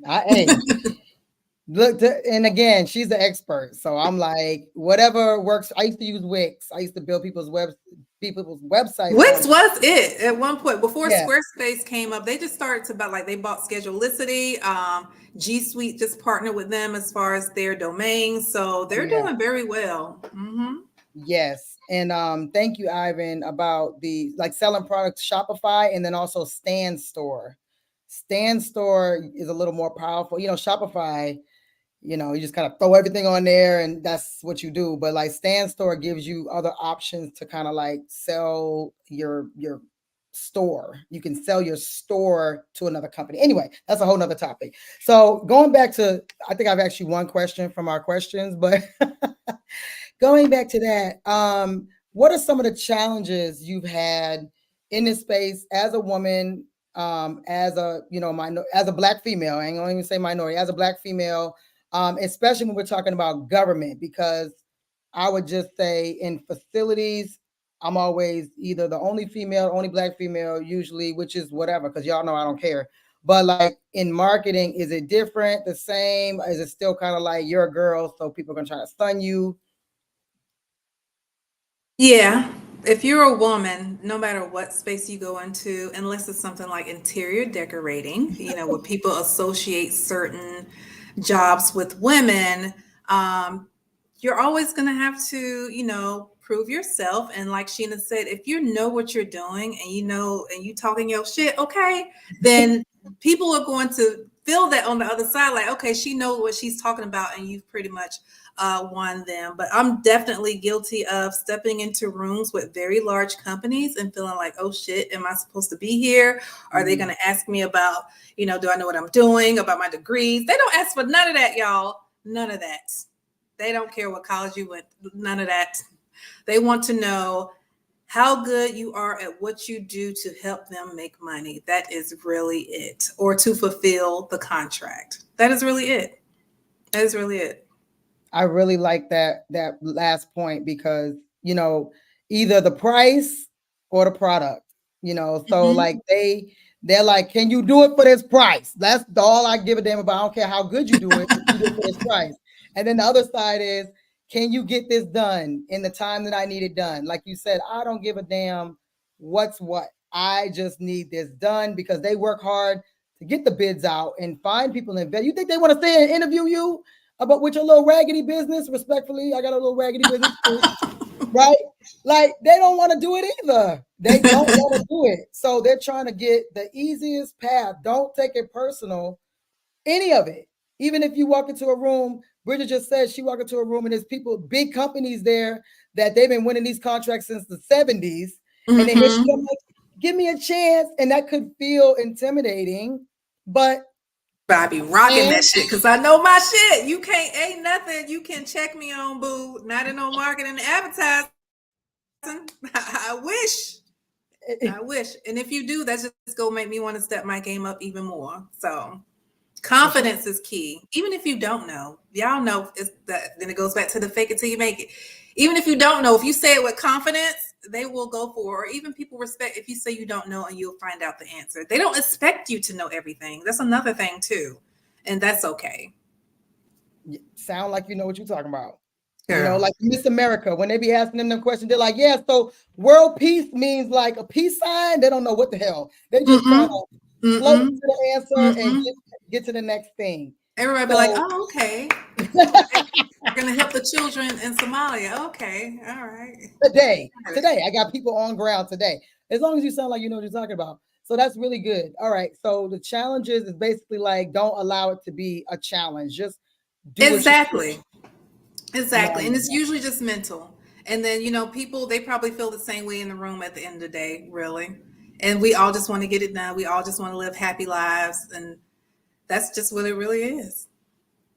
No, that's dope. Okay. So since you work, you know, it's like, I know you work kind of like both sides, right? So you work strictly, like specifically with businesses who are, whether they're up and coming, been in business for a long time, have no social media presence, or have no marketing at all, to the ones that just need tweaking. And then you're also offering services to the government. And then also you're helping people offer services to the government, right? What are some of the best ways that companies can, like, really, what can you do? Like, I'm brand new, right? Today, years old, just found out about government contracting. I think I want to do marketing because I that's what my degree is in, but I never actually put it in place. And now I want to be an entrepreneur because I want to, right? Now, what's the best thing that an entrepreneur can do? Should they just say, you know what, F it, I'm going to hire Bridget's team and then learn from that, or start reading some books? Like, what can they do? You know what? It goes into what works best for you as a business owner. For some people, they are the DIY maniacs. They will do the research, they will practice, they will go to YouTube University to figure it out all in one night on how to build a whole website, right? And that's if you have the time and the patience to do that, because that's what it takes. Then you have the people who are like, look, I got 26 other things going on in a whole family, so I'm going to need to hire Bridget at Design Show to give me a jump start and make sure I can start moving along this journey. Those are the two people. DIY or D was done for you. DFY. That's the only two. That's the only two. And people, they teeter so long in between. Should I pay? Should I not pay? Should I do it? They learn a little bit and they end up wasting so much time. Choose a side. Choose one. I just did a video on that, free help versus paid help. It's like, I have people who, my first video with Casino in 2020, they ain't pushed a pin nowhere, respectfully. Like, maybe life happened, but don't come to me saying you still want to understand government contract. And I didn't even have a YouTube channel back then. So you want to understand, you may not be confident enough to pull the trigger on submitting something, but don't say you don't understand it, because there's too much free information out there for you to not understand if you've been studying this for 4 years or following it for 4 years. Just if you don't want to do it, just say that. Just say that. And go ahead, Bridget. No, I was saying, I was agreeing. Yeah. So there's some people who realize this is not for them. You know, they don't want to do government contracting because they're like, this is too much damn work. Fine. That is total. It is literally not for everybody else. Everybody would be doing it, right? So everything else that you've done when you went to college, how many of your friends, if you went the traditional way, you graduated from high school, went straight to college, probably half of your friends dropped out and you stayed, or you was one of the ones that dropped out. I'm a college dropout. Okay. Proudly. I went back to school, but I'm a college dropout. Okay. So it's okay if you come back to it. It's okay if you change your strategy, but the whole thing about, well, I don't have enough, I don't want to hear none of that. Unless you Stephen Hawking was writing books. Okay. He couldn't even move his neck So I don't want to hear what you can or cannot do. Make time, unless you just don't want to make the money. You either got the money or you got the time to make the money, right? So that's the thing. That's what I'm on. You care to share anything else about that? You know, I'll be on my Government is black and white. They write out everything, which is probably why it's so much. But either way, they have stated it clearly in the statement of work or the RFP versus in your commercial space. You got to kind of guess. But I think some people are just so used to working at that level or pace that they feel like that's easier than government contracts, which I feel it is not, especially stepping into the space. Because like I said, they're going to tell you exactly what the deliverable is and how you should write it on the paper, like verbatim, and how they're going to score it. So after that, I don't know what else it could be. I mean, aside from people's patience, because if you don't have patience, this ain't for you. If you're not ready for the long game, this is not for you. If you don't know how to build relationships or talk to people, this is not for you. You're going to have to do something behind where you don't talk to nobody. Government contracting, again, is a relationship business. Of course, it's about your bidding and proposal writing, but that's a game I don't want to. It's chess, not checkers. That's what this is. It is definitely that. And Rajani said she learned in 30 days. I see. And we won the same damn contract. We was on the same. Like this girl really like, cause she, and I asked Rajani, right? Like, why do you feel like compared to other people, you were like, let me just bid and just see what happens and then follow up and all that. And she was like, because it made sense. And I'm like, and I don't want to make it seem like if you don't understand something that it's you're incapable. A lot of people are really just afraid, thinking that there's way more to it than it is. So Bridget, I'll say, like, when we went over that first bid at the coffee shop, think if you can bring your brain back to that time, why do you feel like that was not an easy moment before we read it compared to now? You're like, they tell you everything you need to know. Because it was for something very simple. It was for something simple, maybe like a social media contract or something like that. But it was like 26 pages, and I'm like, Sheena, 26 pages of what? What more could they possibly say? But when we walked through it, they're all structured alike. I think what really helped me is that we started at the federal level reading contracts, and so when we started up there and we went down to the state and local, we was like, this is like Dr. Seuss. So when Sheena went with me over that contract, like I said, they're all pretty much wrote the same. They give you a background about what they got going on, why they're doing it, the scope of work, what they want you to do, how they want you to do it, how they want you to send it in, and when. And then it goes into, like your FAR, things like that, because they have to tell you, you'll go to jail, if you're got 6-year-olds working on a contract. And that's what those things are. So everything is written nice and clear. They're not trying to trick you. They're not trying to play with their money like that.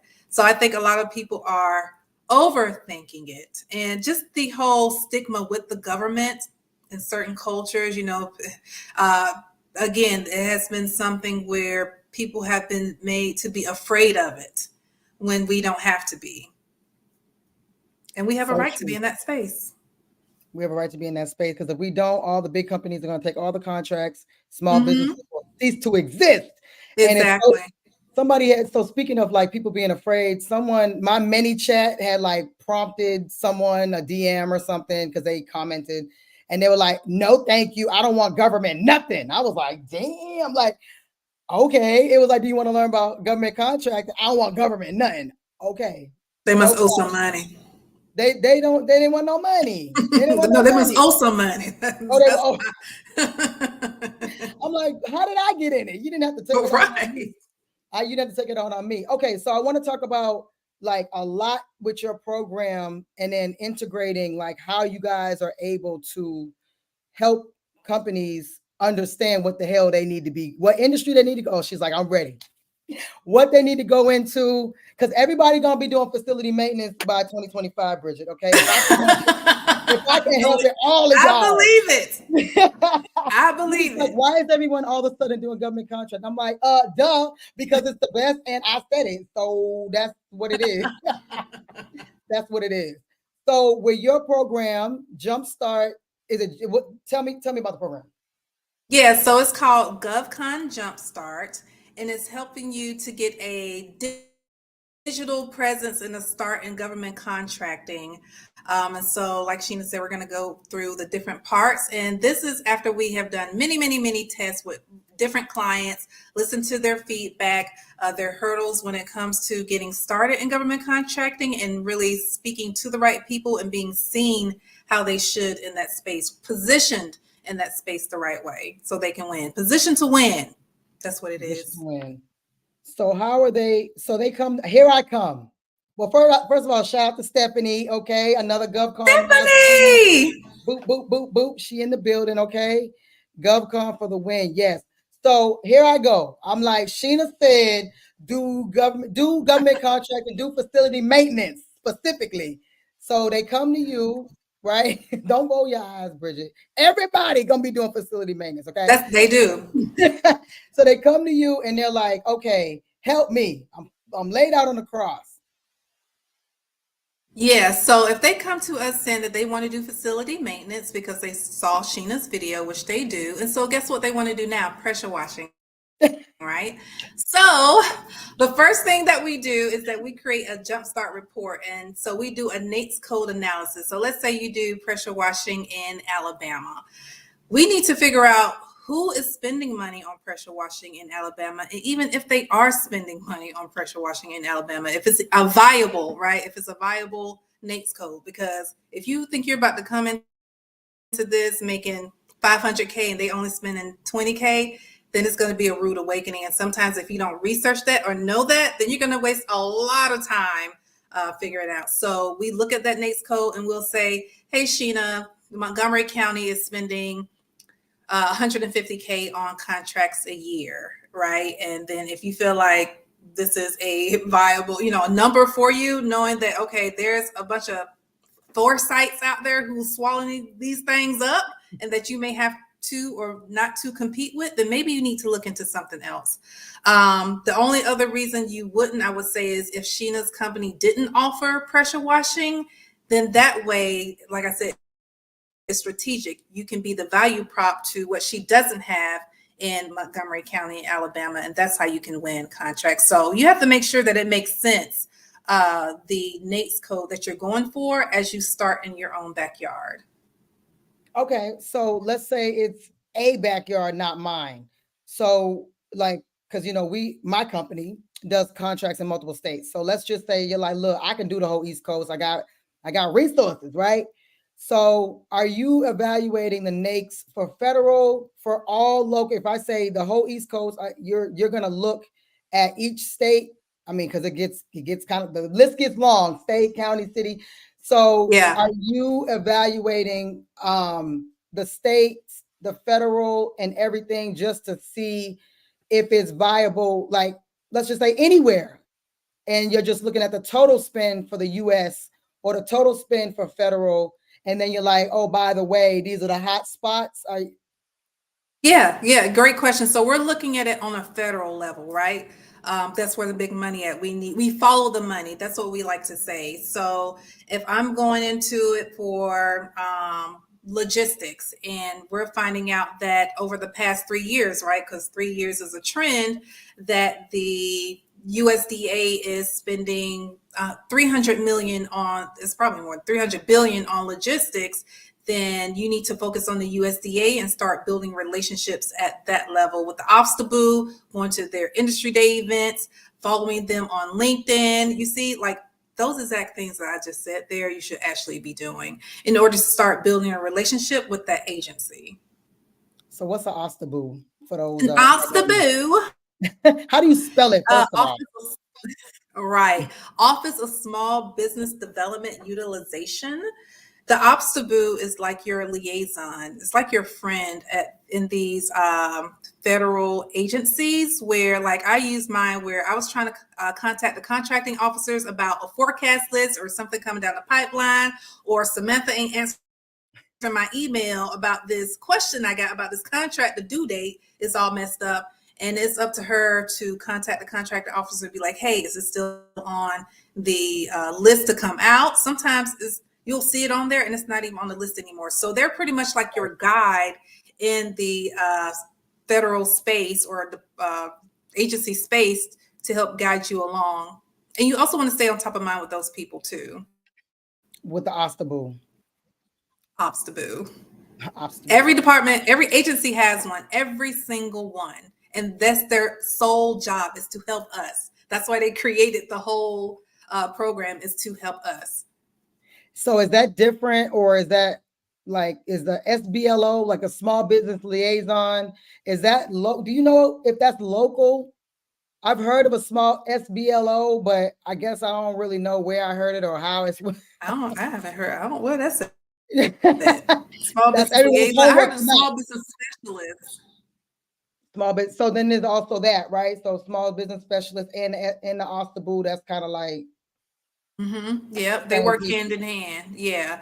When I go to these like virtual events for these federal agencies, most times they have me speak with a small business specialist from like a department with underneath the agency to work my way up to the OSDBU. So it's a process, y'all. It's a process. Long game. And it might it's a long game. It might be just timing, right? Like where they're like, oh my goodness, we've been looking for someone for 10 years. And then you just have to float in. So, okay, that's it. You just have to they have to know who you are. So regardless of what Exactly. And make sure you have your capability statement up to date, because that's going to be like the face of your company. Anytime we meet anybody, whether it's at an industry day event or I'm talking to a possible prime or team and partner or sub or whoever, I always start off like, here's my capability statement, so they can see, you know, who we are, what we're all about. And then that opens up the door to further conversation. Got it. Because that's like, you know, the company resume, so to speak. So, you know, capability statement is so important, right? But it's still, you got to you can't just throw that stuff on there, because Bridget let me know. Now I've had, after I won a contract, we've had what's it called? A presentation, right? Debriefing. So it wasn't a presentation. Yours would be more of a presentation, but ours was just kind of like a meet and greet type thing. And they were like, so if you got 10 rooms and 2 hours, how long is it going to take you to clean the rooms? What product? I was like, what? Like, I don't even know what the hell y'all are asking. So with that, on a capability statement, you can't just say, I do, what does this say? Reputation training. And if I put that on there, I have no idea how to explain it. I didn't know what it was. I didn't know it was a thing. So you have to have a realistic capability statement. Oh, you better do some studying before you go into into this meeting to be able to explain it. So, okay, I'm getting it. Look, I need help too, y'all. Like I'll be like, Bridget, I don't know. Just can you figure it out? You and your team. Thank you. So that's what she did. That she says that, you all, for real. She'd be like, if you just figure it out, I'll show up on time. Just tell me what time I need to be there for the PR crew to show up. That's what she says. I know my strengths. Bridget understands where my weaknesses are. So she's like, oh, I'm going to bump this email back up in case you missed it. She literally just did that to me the other day. And I responded, me and Andrew talking, so we good, okay? Me and him, okay. Because it's staying on top of mine. I'd be like, hello. I use that emoji with the hand up. I'd be like, hello. She's so kind and gentle with it. I know she's like, you hurry up. The AI wrote that. I figured that. I had a feeling. So again, Stephanie, shout out to Stephanie. Hey, ladies, I miss you both so much. We miss you too, boo. Also a veteran, but the Army whore. Okay. So, hey, easy. So she says, so as you know, I had to pivot from selling services to selling products. How do I market selling medical, I'm guessing, medical products? Love you guys. Love you too, boo. Bridget, you want to get on that? So that's either commercial or government contracting, right?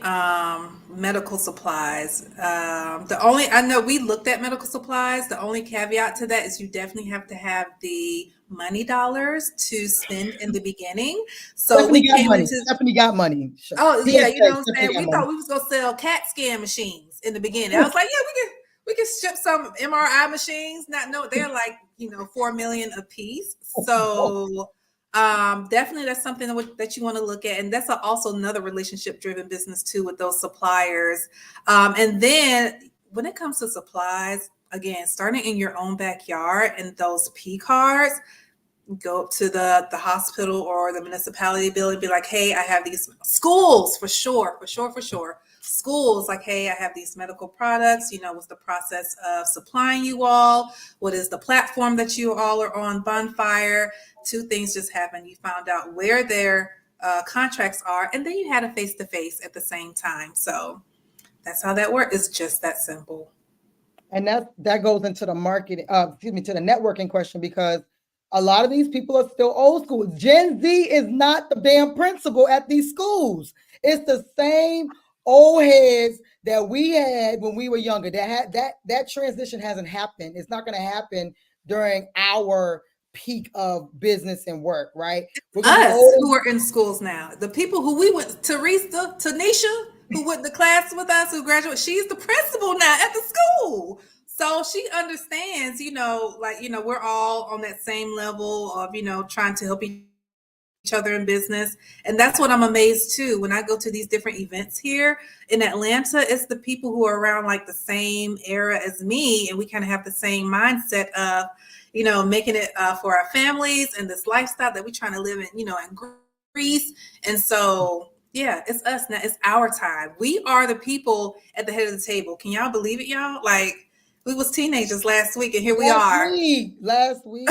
Here we are dealing these $1 million contracts that is going to leave a huge footprint, which is why I love what we do, because it's more to me. Sheena knows it's more to me than just the money with these contracts. When we work with these police departments, recruiting brothers and sisters into these communities, it's like, oh my God, I actually have a hand in making a community that I grew up in safer with people that I know. And so it pays off, you guys. I love that. And we didn't even get into so on that same token of why you got into healthcare marketing.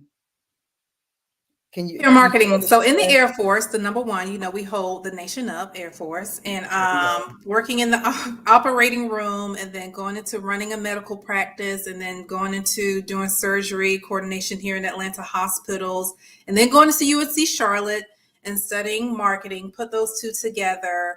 And then also just my love for being healthy in underserved communities, the disparities in these communities, which means access to health, access to care. So that's like getting to the hospital, understanding, so healthcare literacy, people can't even understand prescription bottles. So making sure that through our branding and our cartoons and our animations that people understand how to take their medications or to know when to go to the doctor.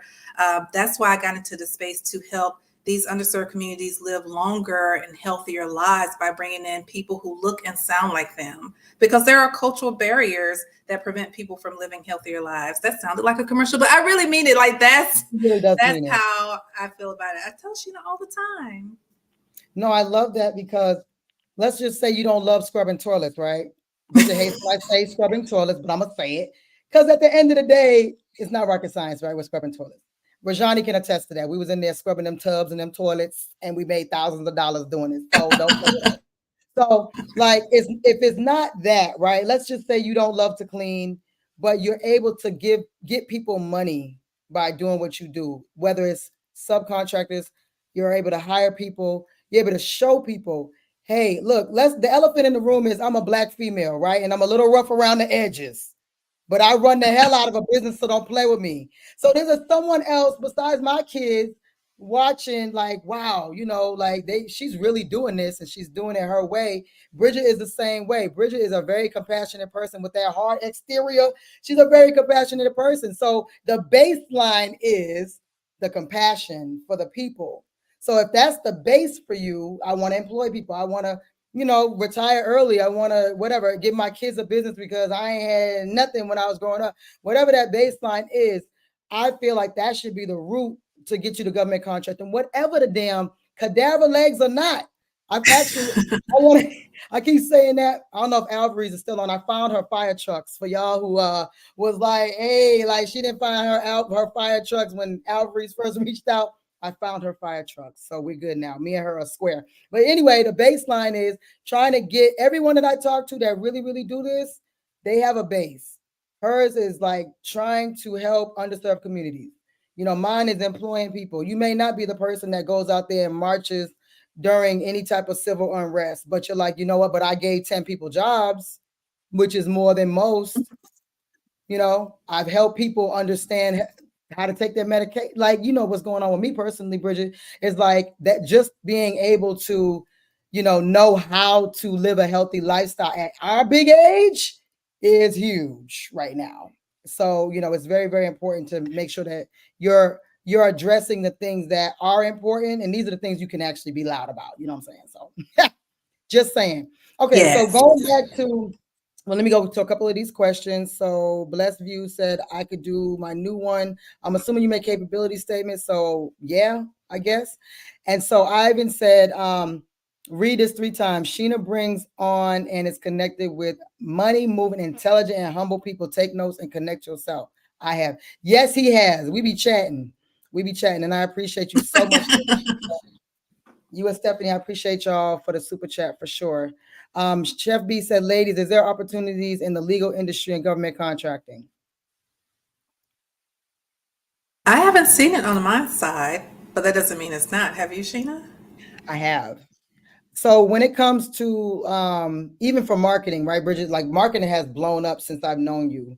But like pretty much every industry that I see, there's a consulting realm.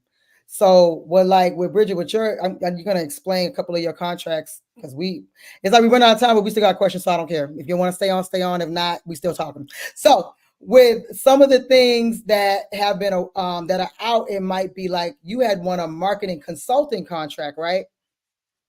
Before. Yes, I love. That's when you know you got bread. It's like, wait a minute. That was 20 contracts to go. Right. I love consulting. You just talk for money. You literally just talk for money. You just tell them what to do. If it's one thing I know how to do, again, going back to the Air Force, I can delegate and tell somebody what to do, especially in my space. And so I love marketing consultation contracts. Yes. And then it ended up being doing the thing, right? So I tell people there may be a consulting contract, and then you're like, hey, this is what you need to do. Pay me. And they're like, oh, can you actually do the thing that you said we need to do? So I have seen. That's exactly what happens. Amen. I forgot about that too. Yeah, they be like, so if we put out another contract, wink, wink, and you can do this, wink, wink. You know what I'm saying? I'd be like, okay, that's exactly how it goes. Exactly how it goes. So I've seen like insurance consultation, HR consultation, legal consultation. So it may not be written out the way that you think. So you would just, whatever your NAICS are, just get all the NAICS surrounding everything you do. And that's for legal or for anything, but it might be consultation first because they're like, we don't even know what the hell we need. And then you come in and say you need these 10 other things. And they're like, oh yeah, do those 10 other things. And now you've kind of created your own lane and your own relationship with those agencies, right? So that's kind of what I've seen. Stephanie said, nah, girl, I just want to give them gloves. Boom. Be the glove master. Be the glove master. Okay? You sell the best gloves. Period. We always need gloves. There's nothing wrong with that, yo. There's nothing wrong. I've in the last, I swear, 90 days, I've had so many people try to get me to start new businesses. I'm like, no. I don't want to do more. I want to expand what I'm doing. Sell 1 billion gloves, girl. Do it. I'm with it 1,000%. Consumables is always good, right? Absolutely. FJ, thank you so much. I appreciate it. Yes, girl, sell the gloves. All right. So I want to go back to like how you're able to teach people how, like what they need to look for in order to either change their company, start from scratch with they don't know what they don't know, and like how, like expanding on the NAICS codes a little bit. Like, give me a little bit more about that process. You know, like are you saying, look, are you exploring their strong points? Like, oh, I heard like Chef B, I'm assuming Chef B is a chef. So are you like, give me your resume? Yeah. So there's many different entry points, right? So we have our veterans that come into us, and they they're like, hey, because they know that space, they know the lingo, they know how the government moves, and they've been in it for 20 years, and so they want to continue that path, and they have the relationship. So they're like, hey, we want to do government contracts. What can we do? And I'm like, what you've been doing for 20 years, pretty much. And so what we do is that we translate that into a NAICS code and then create the business. So if you've been doing logistics, was it management in, let's say, the Army for the past 20 years, that is actually a NAICS code. I don't know what it is. Don't ask me that. We created for this company, services.com. Check it out. And you can see how we turned that past experience into past performance, because it does count. You did it. You did the work. And when we do add that on there, you've done the work for agencies. So those people are actually starting off at a different level than someone who has no past performance. So that's when our veterans come in. If you come in and you like, I don't know what I'm gonna do. I don't know. And so, but they know they want to be in government contracting. And so I also have another person with me, Torrin. He's my capture manager, because we're looking at it from both ends, strategically and of course the branding side. And he's asking pretty much like, what can you do? What are you good at? Because I don't know how Sheena feels, that if you don't know facility maintenance, 2025. 2025, okay? Is that when the course comes out to be in facilities maintenance? Is this maybe? Okay. That was a Start shot off at what fired. you're Y'all good didn't at. catch that. I thought that was a shots fired, in case y'all didn't catch that, what she just did there. But yes, okay. So if they not good at it, or they don't know anyone that can do it. Yeah, if you're not good at it, don't know anyone can do it, don't come in this government space doing it, because you're going to get blackballed, and they ask enough questions. And sometimes there's interview processes in the marketing space. After we write the contract and they invite us in, we have to explain what we wrote. So that goes back to people who, if you don't write your proposals, you're going to be like, what the hell did they write? And then also, if you don't know nothing about it, you're not going to be able to explain it in a way that's going to actually win the contract, because now that they know so many people are in this space, they've been a little bit more careful too. And believe me, they are pushing the bar, if y'all know it or not, as to, winning contracts and the certifications and the qualifications. So know your shit. But yeah, we help people, what do you, and then we turn that into a NAICS code. A lot of our companies, we start with one NAICS code, and that's okay. That is perfectly fine. There is no question that you do plumbing, okay. But you need plumbing wise, right? And then as you grow, you start building out those verticals, right? So, usually plumbing contracts are part of a larger facility maintenance contract. So that's when you start strategically partnering with other companies who can do the floors and the other parts of the contract. Okay, perfect. So speaking of that, can you give some advice about partnering? You're like the partnering JV master. You hear me? I love it. I love it. I So love partnering. Help the rest of us that can't do it right. We can't get right. I love partnering. First of all, you got to know who you're looking for. Number one, you got to know who you're looking for. So when I'm looking at these contracts and I see they do everything that we do, and then maybe like public relations, and I'm like, damn, like that's probably one of our Achilles heels, is having a proficient public relations person. And so I go to LinkedIn and I type in public relations, and I'll reach out, and I'm honest and authentic with people. Hey, my name is Bridget. I'm the owner of Design Show. We do government contracts. These are the type of contracts that we do. Would you be interested in working with us? Most of the time, everybody loves the opportunity, especially if you're genuine. And then when they go look on my page and my website, they'll see that I'm a real company. I'm a real company, and they'll see our work and they'll say yes. And then from there, we'll schedule a call. I'll email them my my capability statement. And like I said, it's more than one conversation. It's more than that one. And so after the first one, if there are synergies, if I like the person, let me just say that, if I feel like I can work with you on $1 million contract, because I've met some great people, but I can't work with them. And so since I don't like headaches, then we won't work with them. So making sure that you like the person and continuing that relationship. and boom, they're on your team. Add them to your newsletter, your subs newsletter. That's the other one that goes out to let them know what you're doing in your company. And that's how you build and mobilize. I love building team and partners. That's probably one of my favorites. She is so good at it. And like I said, I really, really struggle with it. And, you know, being an introvert, right? And then like some people, you know, I don't have a fear of rejection. Like I can clearly say that, but a lot of people do. So if someone doesn't respond to you or they're not, you know, being nice to you or, you know, and this is just, again, we're using all these as teaching tools. So it's like respectfully, there's people that have come to me and said like, why don't they want to work with me? I'm a Black business. And like, I don't give a goddamn what, you know, like you got to think about it yourself too, right? If you're hiring someone to do something in your house, you're hiring whatever it is, just name something that you hire someone to do. Just because they are whatever they are should not matter more than how they perform. With me, to add to that, Bridget, I will not do business with you if it don't feel right. I don't give a damn if it's 100 million, if it's 1 billion, because there's gonna be more. And people laugh at me and they're like, "Girl, I'll get over that. That's, you know, I'll dry my tears with the money." No, I know what it's like to go through like big contracts with imbeciles or racist people and all these things. I can get contracts are plentiful. They're plentiful.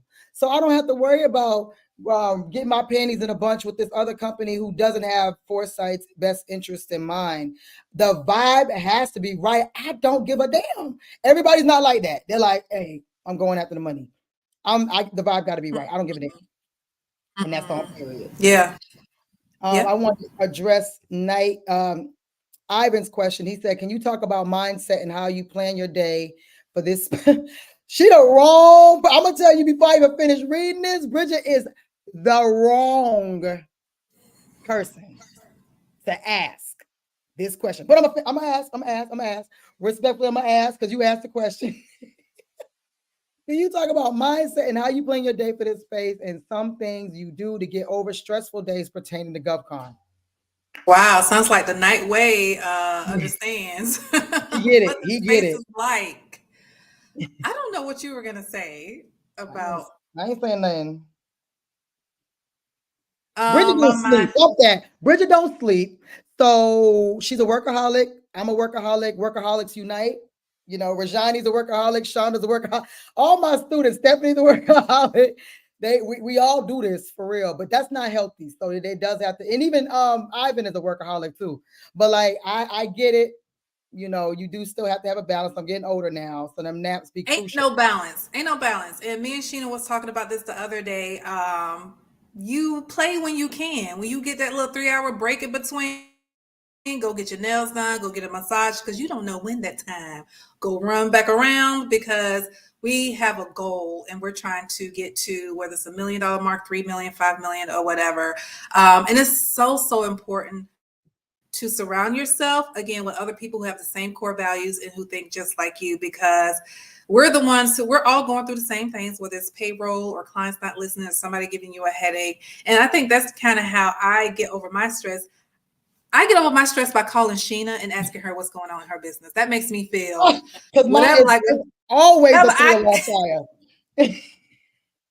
I got going on, it ain't nothing. It ain't nothing compared to, you know, what, you know, and then it's good to know that other business owners are going through the same thing as well. When you think like, you know, you're behind on emails or you miss a couple of meetings or something's not going right, you have to have your tribe of business owners that not going into the conversation of, you know, 9 to 5 people or just different lifestyles, but the lifestyles have to be closely related because there's just so many different variations. Like people have kids or husbands or children or whatever, then that's just not going to match up, you know? So all of my people around me, we have the same kind of lifestyle and we talk to each other about stresses, and it makes us feel like this is a part of the process. It is okay. It is okay. Nobody died. Nobody died, but did you die Hopefully. Though? That's all right. Hopefully. Exactly. Hopefully, Lord. But yes, that's I concur with all that. And yes, Ivan is in the UK, I believe. So he said it's midnight right now. trying to get this money. And I will say, I really appreciate you always sharing, Ivan, because he be working. Like, he's retired and he still be like, look, I didn't put in 72 million bids. So, one of these, you know what I mean? Like, but you got to be like that. And it's okay that you're still trying to figure out if this is going to work later, but you're putting in the work now. And it's inevitable that you're going to win or have a relationship or something. It's inevitable, but we just don't know when. So you got to, until then, you got to work. You know what I mean? And so it's a marathon, not a sprint. That's what we say. An ultra marathon, the one where you run for multiple days. It ain't no regular. And then yes. Okay. Let me ask. Blessed View said one last question is the per chance a small window open for those who add homeschool on the journey or administrative? I'm not sure I understand the question. Is there a window so I'm assuming you mean, is there any contracts, a small window for contracts for homeschooling? So you can give yours, Bridget, but I'll just give mine. There's cadaver legs, okay? The government is buying cadaver legs. I saw another one where they're looking for cocaine encapsulation, okay? I don't know. You got to find out. You got to see. Like, if you go to the NAICS code website and put in the topic, it usually spits you out a NAICS code, either that word or a different word. So it's going to be related to something. It may not be exactly what you're asking, but you got to see, because I didn't know about all these things until I started doing weird contract Wednesdays. It was just like, okay, I get it. Okay, in reference to building relationships. So I think I asked the question again because I'm confused. I'm not sure exactly what you're asking. So, okay, Bridget, as far as you understanding the trends, so what do you usually what are you looking for when you're looking for trends, even whether for yourself or for your clients? Like, what kind of trends? Oh, right. So, Lord, I'm sounding like I'm doing a generic question. Okay, give me right. Okay, so as far as trends with, let's just say, purchasing, I'll just say, if I understand what I'm asking for you, that trends could be something like, in respect to this, that the government's probably going to spend a whole lot of money at the end of the fiscal year and the beginning of the fiscal year. So for someone who's brand new, it's like, okay, maybe I should just start for federal, right? Because that's the federal fiscal year. I should start in October because they're spending a buku amount of money before the holidays, or they're trying to use the last bit of money left over at the end of the fiscal year in September, which is right now. I did a whole video on the end of the fiscal year, so you can figure out what you need to do. Go ahead and check that video out. But that's one trend. But then also, I would go on to assume that depending on what's going on in the economy, in the atmosphere, gloves was trending. Lysol was trending. So how do you evaluate that based on? Yeah, absolutely. So first, starting with the government and the fiscal years, and the way we look at it is we're either building relationships or working on a contract. It's either build or work. So like right now, they're spending money. So that's working. The people who are getting those contracts, they're working right now on those, versus the next quarter, the next quarter, you should be building those relationships because the money's getting ready to roll out the next cycle. So the next quarter, because I haven't remembered them by heart. I know, like you said, they're spending money right now, but the next quarter, you need to be going to industry day events. You need to begin to know all the people who spend the money on your NAICS code. So therefore, when that next cycle comes out and they start putting out those contracts, you already are top of mind and you in there. So that's how we work as far as that. Now, as far as trends, just like with the CDC, that's one of our target agencies, public health. That's one of our top services. Like Sheena said, during COVID, the CDC was blowing money. You hear me? HHS, Health and Human Services, they was billions because people, it was a plague, right? And so now the spending has went down, like all the way down. They're not even our top agency anymore. The IRS Wow. is, because all them PPP loans that people don't took. So they have a lot of advertising and marketing communications contracts about just like new laws that are coming out. But yeah, the CDC, they're not spending money like that because everybody's, you know, kind of healthy. It's like a cold now. And so that's how we look at the trends. We look at 3-year trends when it comes to the agencies and how they spend money. But it all tells a story. So like when I said Torrin, when he finds those numbers of how much the agencies are spending on it, you as the SME are going to know, okay, just like me, like, okay, I see why it's going down. And so that kind of goes back into Stephanie with the gloves. You know, at one point, your cousin was selling gloves, right? Everybody was selling gloves, right? And so now that's kind of died down. So the way I look at that, I would suggest, you know, gloves are good to sell because everybody needs them, but take it a step higher. And that goes all back to that microeconomics class in college, which I love when it comes to things, a low barrier to entry, things that everybody can do. Everybody can make a t-shirt. That's why so many t-shirt companies. But when you add on scalpels and, you know, maybe IVs and things like that, that's what's going to set you apart, your value prop from other people who sell, you know, most common items. I really like that. And then Brent Archie, he does supplies, office supplies, consumables. And the first thing he said to me was, we sell office supplies, consumables, and what makes us different. This was in his time. Hey, my name is Sheena. Hey, my name is Brent. We sell office supplies and consumables. What makes us different? He said his delivery. That's it. The delivery. He's fast. This is pre-COVID, but you know, that's what he said specifically in his value proposition. Why the hell do I care that you sell that? I can go right over here to Amazon, right, Home Depot, Staples, but I might want that shit fast. And you might be able to bring it to my house in your hand, like, here you go, Sheena. Like that might make it all the difference. That's why we love Amazon Prime, right? Because Amazon Prime is like, we don't care if you ate the whole cake, you can still return it. We're like, oh, bet. And we're less likely to return it. You know what I mean? We're like, oh. When I hit the button to order, I want it to be at my door. I want to hit buy, delivery. Ding. Yes. So the value prop can vary, right? Like even with us doing facilities, doing, you know, scrubbing toilets and more, like what makes us different, and it sounds so simple and even weird to say out loud, our customer service. Because usually, I mean, and a lot of times it's workers that you see that are janitors. And look, we're janitors. So this is no shade to anybody. We are janitors. I scrub toilets for a living, for real. So with that, like usually they look kind of grumpy and sad, even though they're the workers. But I'm like, hey, you know, I'm out there just like my employees are. And people are like, hey, they're happy to see someone happy when they're going to the toilet. And this is something that I'm breaking down as simple, but even with what Bridget is saying, like, okay, if we're following the money, right? Understand, we didn't all know what the CDC was before 2020. Most of us do.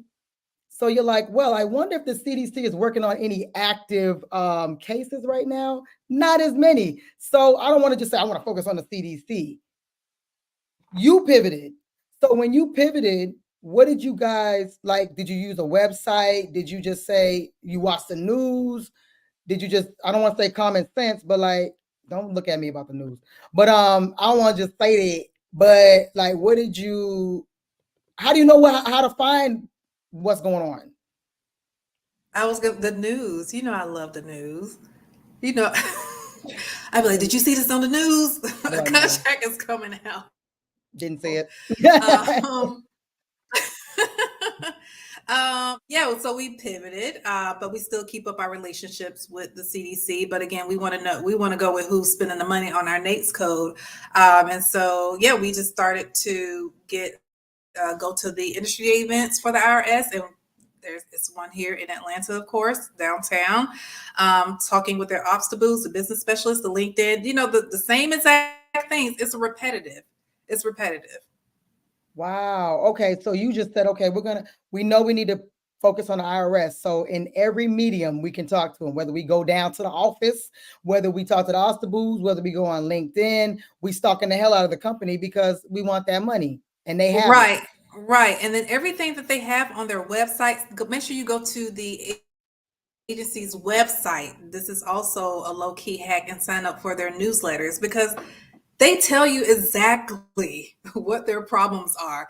Exactly. Like, people aren't paying their quarterly business taxes, right? And so when you approach these procurement officers, because you've done your homework, you're like, hey, guess what I do?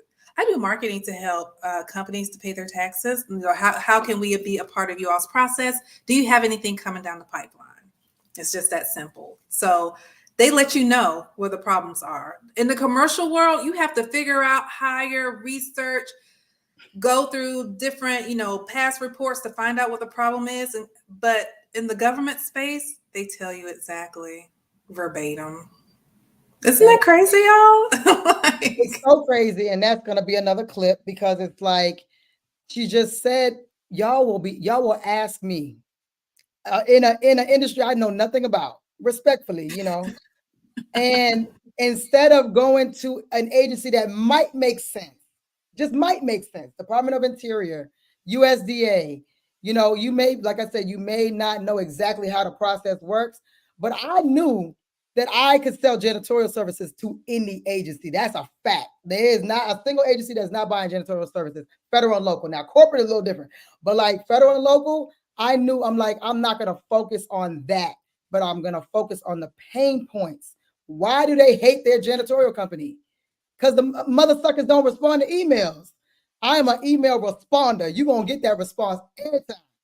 So for them, they're like, this is amazing. So you respond quick. I know if I reach out to you and say we got more work, you're going to respond quickly. I don't have to wait. And then now, whatever we have going on can't be done. Something that super simple is what makes the difference in the offering that you have.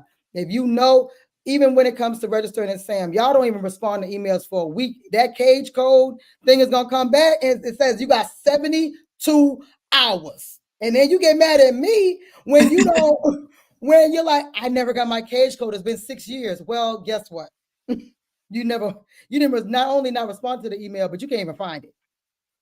So how can you do government contracting if you're not doing the little stuff first? That's why so many of us that are teaching about it, Bridget's teaching about it, so many people are teaching about it, right? Even Stephanie teaching about staffing and business stuff on her Instagram too. Like, you got to do the little stuff. Like, this is regular business stuff. So yeah, there's a strategy when it comes to federal. There's a strategy when it comes to local. There's some people that have been doing local. One of my students, Nabon, I hope he's on here.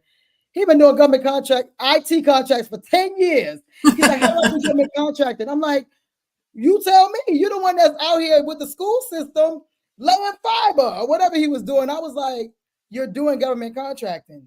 Just change your strategy to ramp up so you're not doing the physical work, blah, blah, blah, right?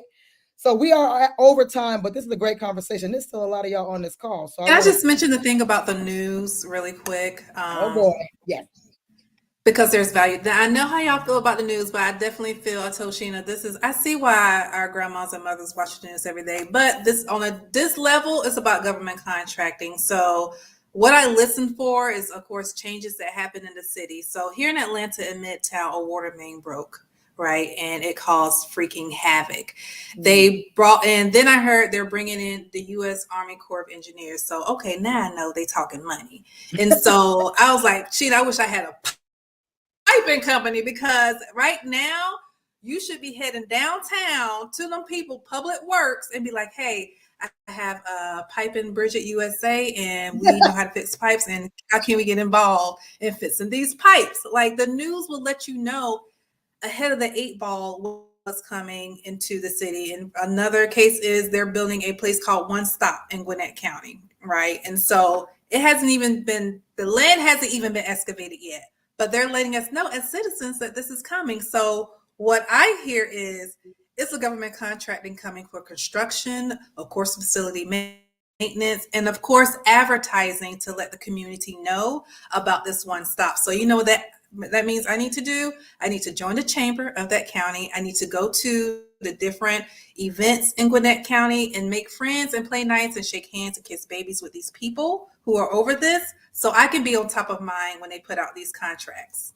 which will be in about 6 months from now. So Bridget sent me something about my own county. I was like, oh, okay. So like I rely on people like her and others because I don't watch the news. I'm not gonna do it. My mom cussed me out even when I was in the army. She's like, well, how can you be in the army and you don't watch the news? I don't. And that's it. So I just rely on y'all to help me through that. So I know my strengths, like I said, right?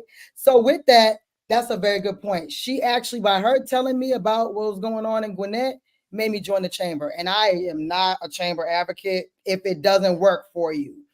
Like, Bridget, I got to tell you, after this lady was like, "Oh, we setting up a discovery meet and greet." I was like, "I love it here. I love it here." You join another chamber, they be like, "Pay your money, okay, bye." But she was like, "We want to know what you trying to do," and I was like, "Oh my God, this is what I've been waiting for my whole life." You know, and I want to be ahead. I know there's stuff going on in this county that is important for multiple reasons because I live here, I play here, I business here, kids here. So of course I want to know what's going on, and I know I needed to do that, but I just didn't have the incentive, I guess. I don't know. And they're more likely to give the money to a business who is in the county at the end of the day. Especially on the local level, I feel, of course you have other companies from out of state who bid, but at the end of the day, they want to keep the money in the city, in the local area. So you have a higher chance than anybody from outside coming in and bidding off the rip. And put a relationship with that, you got it. You want it. And even adding to that, let's just say that you don't even have the capacity to put the shovel in the ground, right? But you got your certification. So you join the chamber or whoever, whatever, the school board, whatever the case may be, but you have the business. And these companies in a lot of counties and cities, they have to sub the work out either to a local company, to a minority company, to a woman veteran, whatever. But, and you may not even know, you at home sleep, like, but then they're like, oh, I know a company that does fencing. I know a company that does litter pickup. And so because you're in the chamber, because you're a part of these other organizations right here in your backyard, like Bridget said, yep. They're like, oh, shoot, we got to sub out 25% of this work. And you're vouching for them? Oh, yeah, they in there. So you're not even bidding. You're not even bidding. What we doing? What we doing, y'all? What we doing? We're giving you all the answers. All the answers. And it starts, I didn't realize again that it really starts with advertisement, like all of it, whether they saying it in the room or they putting it in a newsletter, whether they putting on them little scrolling boards. Look, okay, so side note, right? I ain't been in the library in a minute, right? Because, it just is what it is. And I came from DeKalb. DeKalb is not the best at like futuristic type forward digital presence. But in Gwinnett, the library is lit. Like the library is like amazing. They have so many resources, like not just books.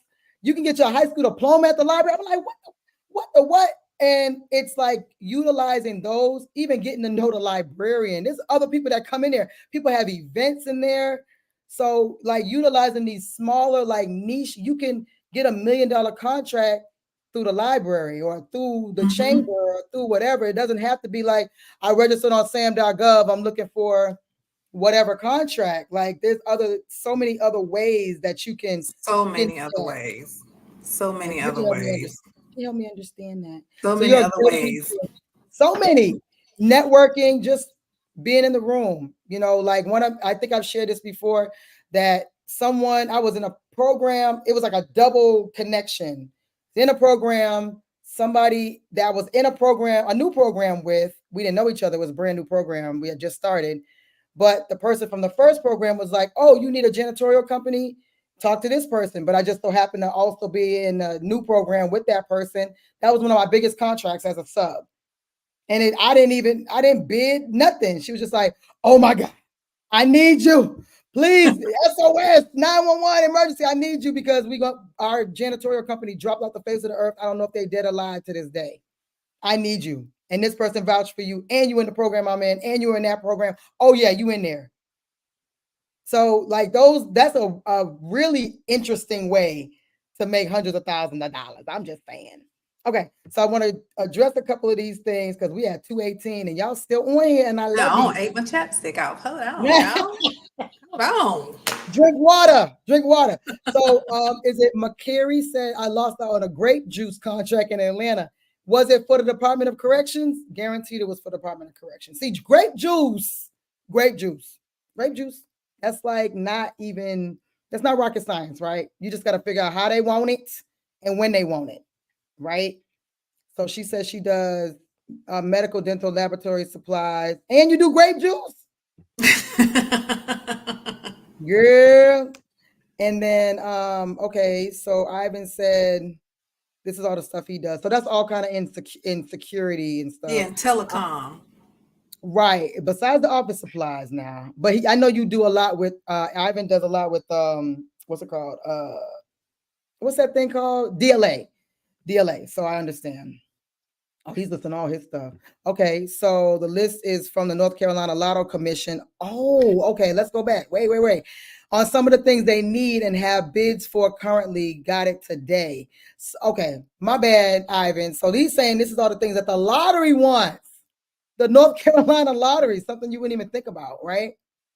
So what can I do? I can do none of those. I ain't gonna do none of those, but let's see. They need clothing, shredding, auditing. Where's Casino at? Auditing services, locks.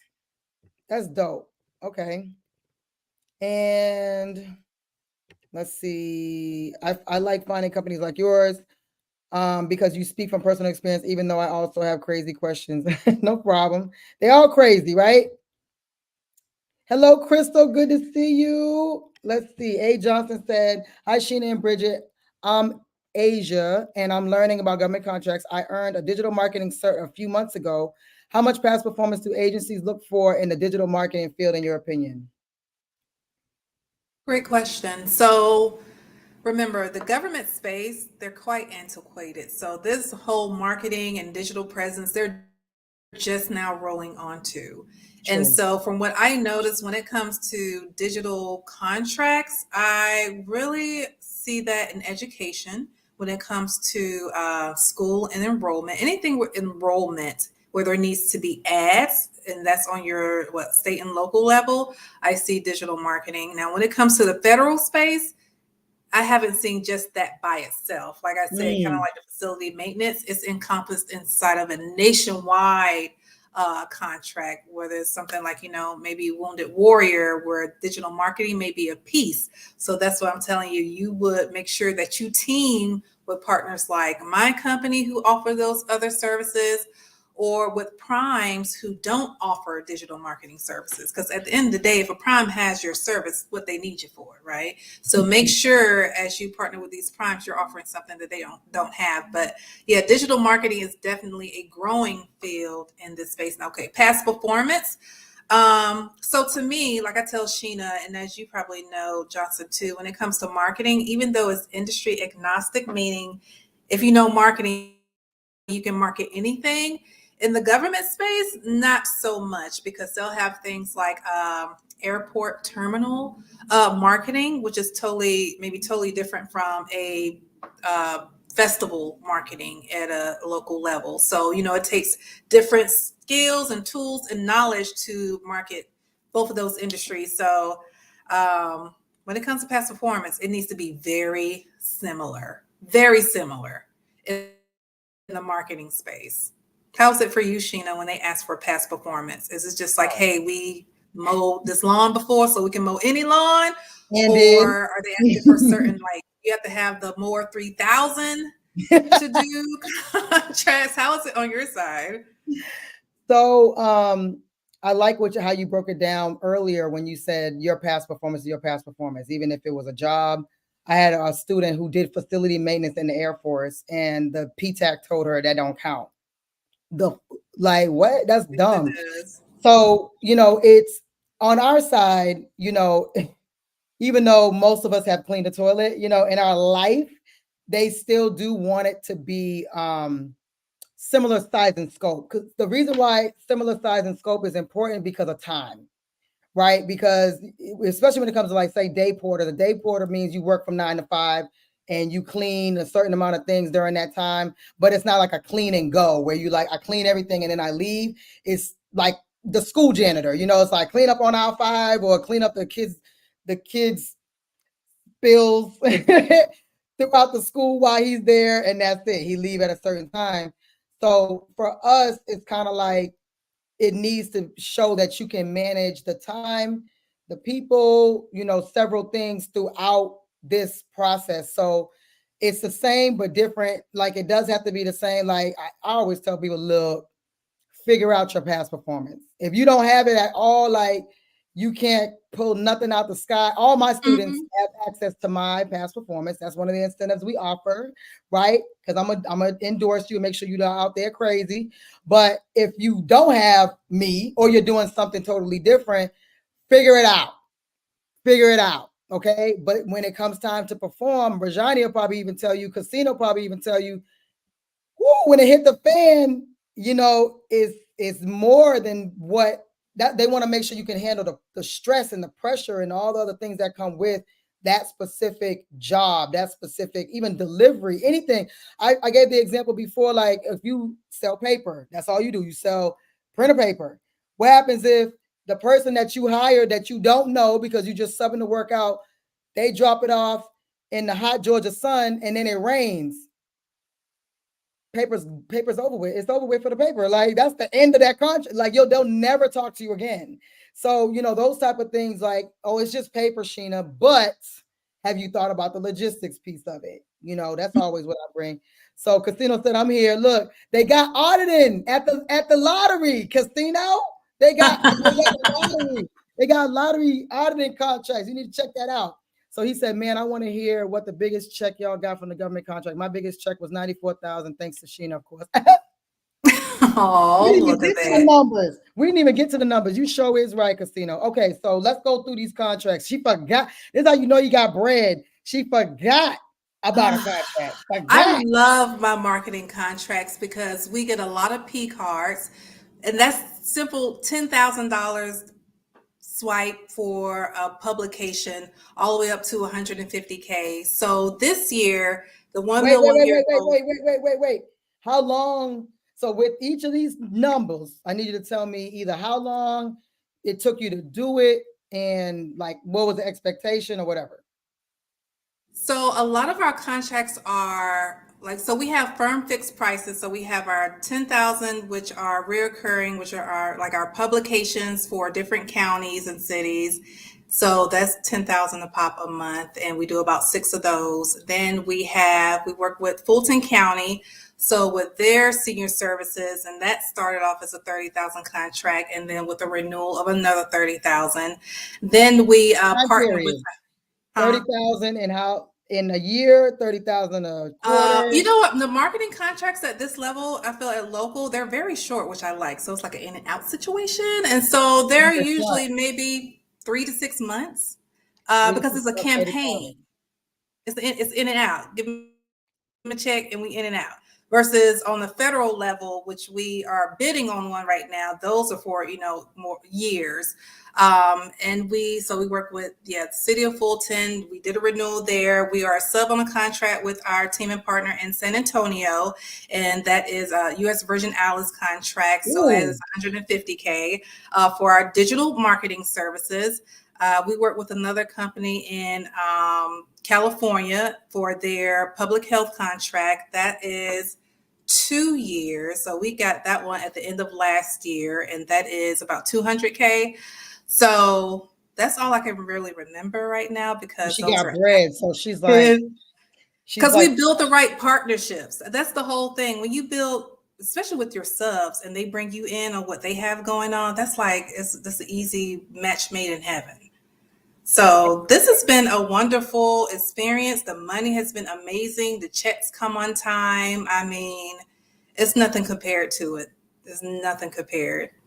And I tell people, you know what I mean? Like, even if you can just dream it. And so with that, I'm going to just assume that you're not doing a whole lot of physical labor. So if you're doing she's like, who? So like, if you're doing digital marketing, even if let's say it's 6 months for 5,000, you were setting it in moving on. And you got other contracts that are still, you're still getting multiple streams throughout the month. So it's multiple streams. And unlike the hard work as facility maintenance when you have to have a body in the building, we don't, I'm all the bodies. I'm all the bodies at one time. I'm the digital marketer, the social media, I'm all of that. That's the beauty of my industry, and my marketing people in here know that we have the best freaking margins out there. The best. Our margin is 150% and up. So, we pretty much get all the money for making a social media post. That's all they want. And it's the government. They don't even want all that. They just want you to put a picture of a flag and a person holding a baby, and there go your $10,000. I got that for you. I got that. And they'd be like, this is so good. I love it. I love it. Yo, okay, so that actually does put a lot into perspective, even though, I don't know why I like facilities, but whatever, like whatever floats your boat, even if it's products, even if it's something else, like that lets you know she loves what she does. She says it with so much enthusiasm and so much joy.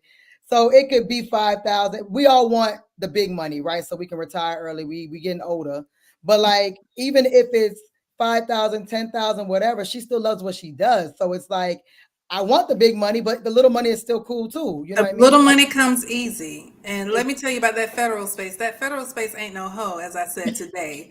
Don't think you can come up in here and bid on the federal contract right out the gate, because those people who are playing at that level, baby, let me tell you, they've been tracking that contract for 3 years. They've been talking to the procurement officers, so they know them by first name and when their kids' birthdays are.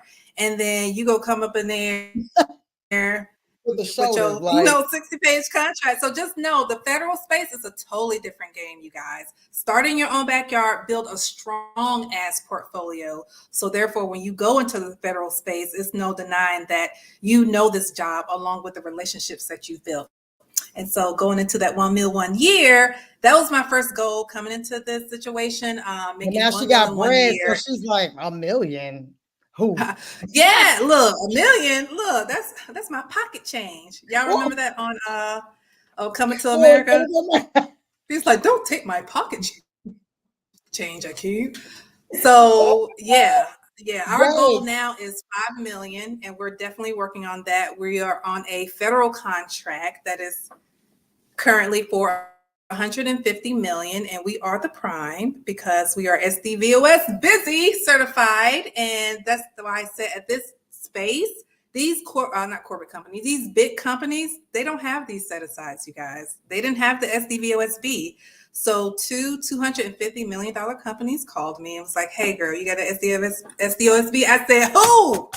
And so here I am on this contract, sweating bullets, but getting it done. And like I said, they've been following the contract for years now, and I feel like we're going to get it, y'all.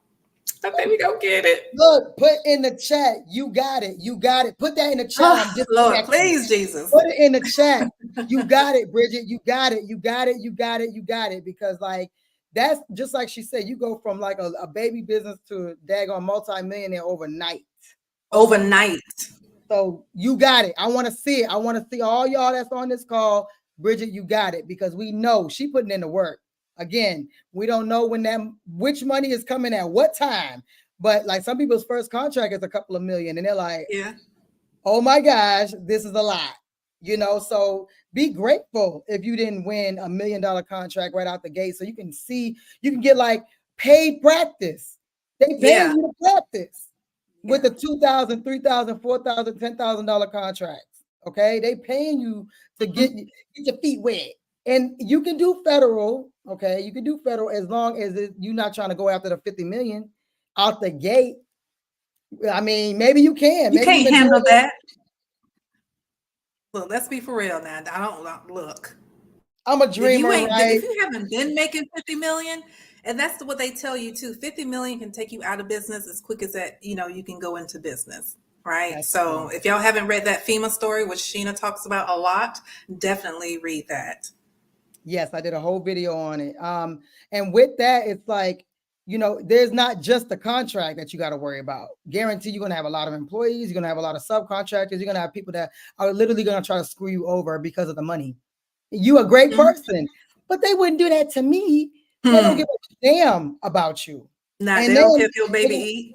They're gonna throw it in your face every day that you won a $50 million contract. Every day. When I say every day, they're gonna be like, they paid you how much to write a damn song for Beyonce for the damn inauguration? Oh no, no, you don't deserve it. I don't care who you are. Bump you and your little raggedy business.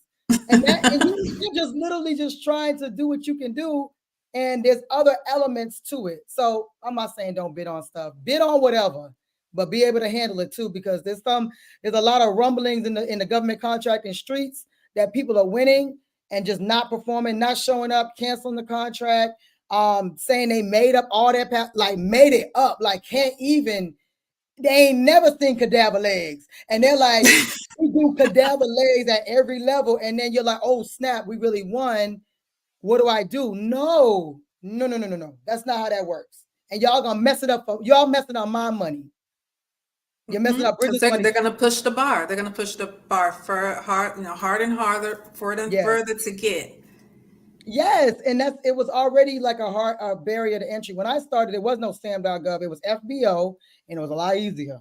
Now, because everybody just started discovering, now we got SAM. And then we had the what is it, that little notarized document that you have to submit. This is all within my government contracting lifetime. And now they're like changing the certification. All the things that they're doing is because they're realizing something. Okay. They're realizing something. Y'all love us, and I love y'all back, because we had 230 and it's still the same amount of people. So really, I can't even see. I'm not gonna even tell you. I'm not even gonna tell you. So shout out to y'all, okay? So always a supporter, Dr. Jeffrey, the first person. I looked on Facebook and was like, government contractor. He was like the first person that showed up and the only person that responded to me 150 years ago, okay? And was so sweet and so kind with his time. Every time he would pop in here, I give him his flowers, Lord, because I was like, I don't understand. I don't get it. And he was like, yeah, it's no big deal. I was like, that's it. He's like, yeah. And he kept in contact with me throughout these whole years. We're actually working on a deal right now. So shout out to him again up in Philly. We about to be like, you know what I'm saying? We're trying to retire. So thank you so much for the super chat, Dr. Blah, blah, blah, blah, blah. That's 2 hours and 30 minutes of talking. I know. And make sure you guys check out their website. Oh, yeah. Because that's one of our clients. And what pnsmedical.com, we built them their government landing page, pnsmedical.com. And so that's pretty much the work that we do to get you guys looking like $1 million. If you want to make $1 million, you got to look like it. Don't be walking in here with a Gmail talking about you want a $5 million account or contract. That's not going to prohibit you from getting it, but it's going to make the ask a little bit harder. I'll tell you that. If you're matching up apples to apples with another company and you have a Gmail, everything else is the same. You got a Gmail, guaranteed they're not choosing you. Just saying, this is the people's business. We all have our biases. They be like, I don't do work with anybody that has dreads. Then I don't win. I don't win that one. And I understand that. But if you're talking about, I don't want to pay for a Gmail and you're willing to lose out on some money like for that, no, don't let that be it. Don't let that be it. So we got a whole bunch of kudos, all right? So let's go. I'm running around screaming, big bang. I like it. I like it. That's all the energy up in here, okay?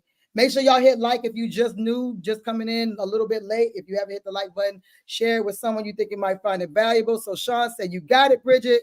And Stephanie said, you got this. Amen. Claim it. Yes. Claim it. Blessed views. Blessed views had to say something. Blessed views had to say something. You okay. Got this. God got me. God got me. All right.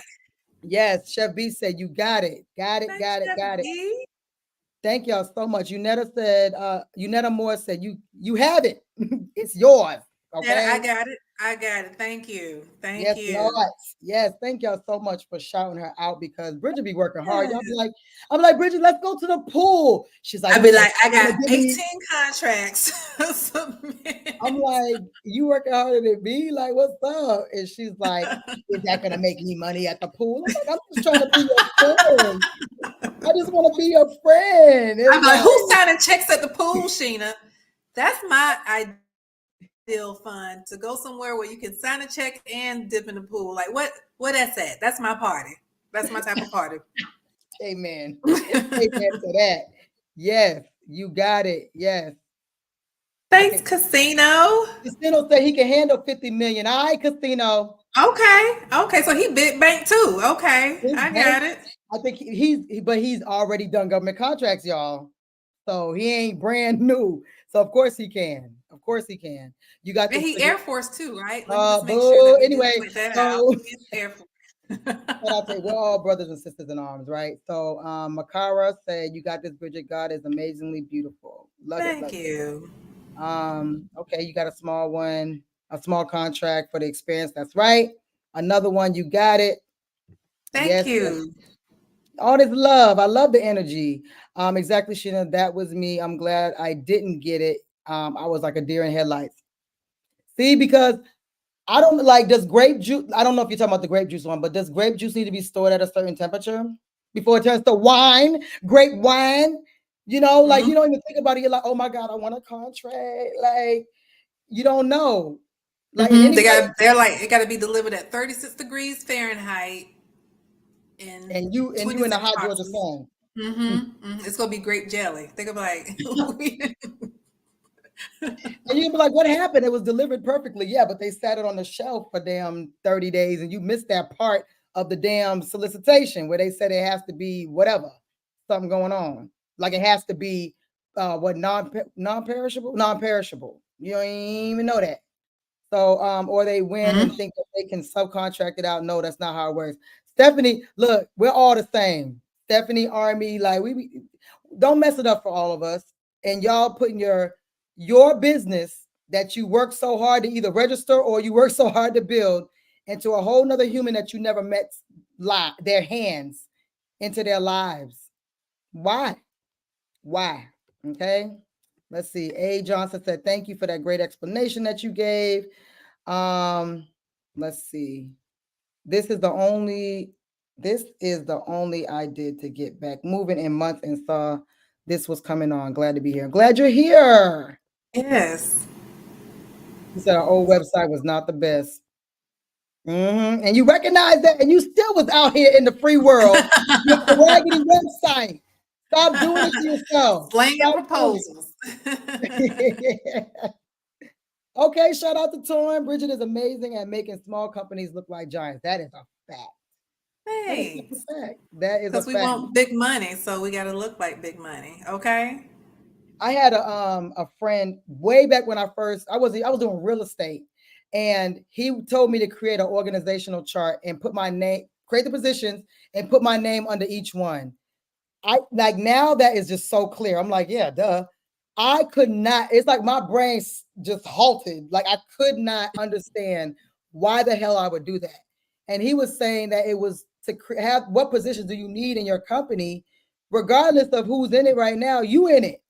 And I'm like, that's so stupid. Why would I do that? But as you start hiring people, you're replacing yourself and plugging them into those different positions. And so that's also how you make yourself look bigger than what you are. Because a lot of people are like, I'm just starting, I'm brand new, I'm a baby. Stop saying that. Change your language. Change Yes. your language. Yes. And run your business like $1 million company. I think one of my favorite books was 2.0 Rockefeller Habits, Scaling and Growing Your Business.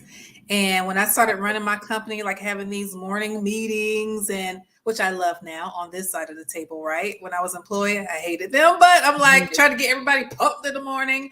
But having those morning meetings, making sure that everybody understands the core values of the company and what we stand for and how to conduct themselves, whether they're on the phone or out talking about the company, the way we use our CRM and organize our clients. I had a whole CRM with 2 clients in there. But again, as our company grew, it started to fill it in. Like Sheena said, the org chart, it was my picture. I was the the marketer, the salesperson, all the things until I started to fill in those people. So run it like a company. Don't run it like a side hustle, or you're going to get side hustle money. And if that's what you want, that's cool. But as for me and my people over here, you know, me and mine, for me and yeah, mine. But that's a good yeah. point too, right? Because there's a lot of people that have started and they want a contract as a sub or something out the gate. They're like, I don't even have QuickBooks. I know I got to do an invoice and I have no idea what I'm doing. So yes, set those things up, because we have a lot of solicitations that require an org chart. I just so happen to have the people now, but they do. I'll be like, John Smith, look, this is what everybody does. This is what everybody does. John Smith, Jane Smith, Bubba Smith, all these. That I got the org chart. You didn't say that these people had to be real human beings that are going to be working on this damn contract. But as long as I can deliver, that's what it is. Like, that is totally true. That is totally true. We have done that too. It's a lot of Samantha Johnsons we got on there, but they don't care about them. They just want to know that you kind of sort of got it together. They're going to look at you at the end of the day for the execution. They're not asking Samantha Johnson and John Black, you know. So yes, and so really, like, take a minute to think about that for a second, because there are people that come to me like, oh, I got this proposal, I did everything, but they need an org chart. I'm like, give them an org chart. What are we talking about? Like, I don't even. But I'm going back to how my friend was like, do an org chart with your name in there. But you know, when there's certain contracts where it does get a little sticky when you're talking about staffing and you're talking about like in construction where you got skilled labor. Yeah, you might need real names. But if you don't have real names, you don't need to be doing that contract anyway, because they're going to be looking for very specific things. But if you're talking about they just need an org chart for your damn company, get it together. Like, it's okay to just stretch the truth. Just everybody does it. Everybody does it. You gotta get there, but just make sure you can execute. That's all I ask. Do whatever you got to do to get there, but don't be like Sis, where whoever wrote her proposal was on point because it was a $300 million contract, but she didn't execute. Like, follow through. We almost had we ain't going past 3 hours. So get all your questions in now. We got about 10-15 minutes, and then we're gonna wrap it up. And Bridget's like, they start to fade.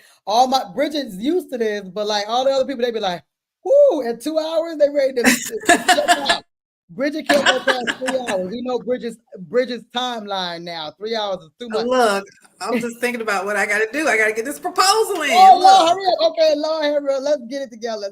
Okay, what type of certification? So she was talking about earlier the SDVOSB, Service Disabled Veteran-Owned Small Business Certification. That's federal. There's lots of certifications just throughout cities, counties, states. DBE is usually for every state, typically has a DBE, and then some cities have DBEs as well. So you just have to kind of do your research on that. Who is this? G Management Solutions. Thanks, ladies, for the informative information. Thank you. This was great. Melanie, shout out to Melanie. Hello from Paris. Okay, with my phone. Yes. Let me go ahead and take it. Yes, shout out to Paris. We got UK and Paris in the house. I like that. Yes. Okay. And then we have okay, thank you. Sure. I guess I'm a little late. Let's see.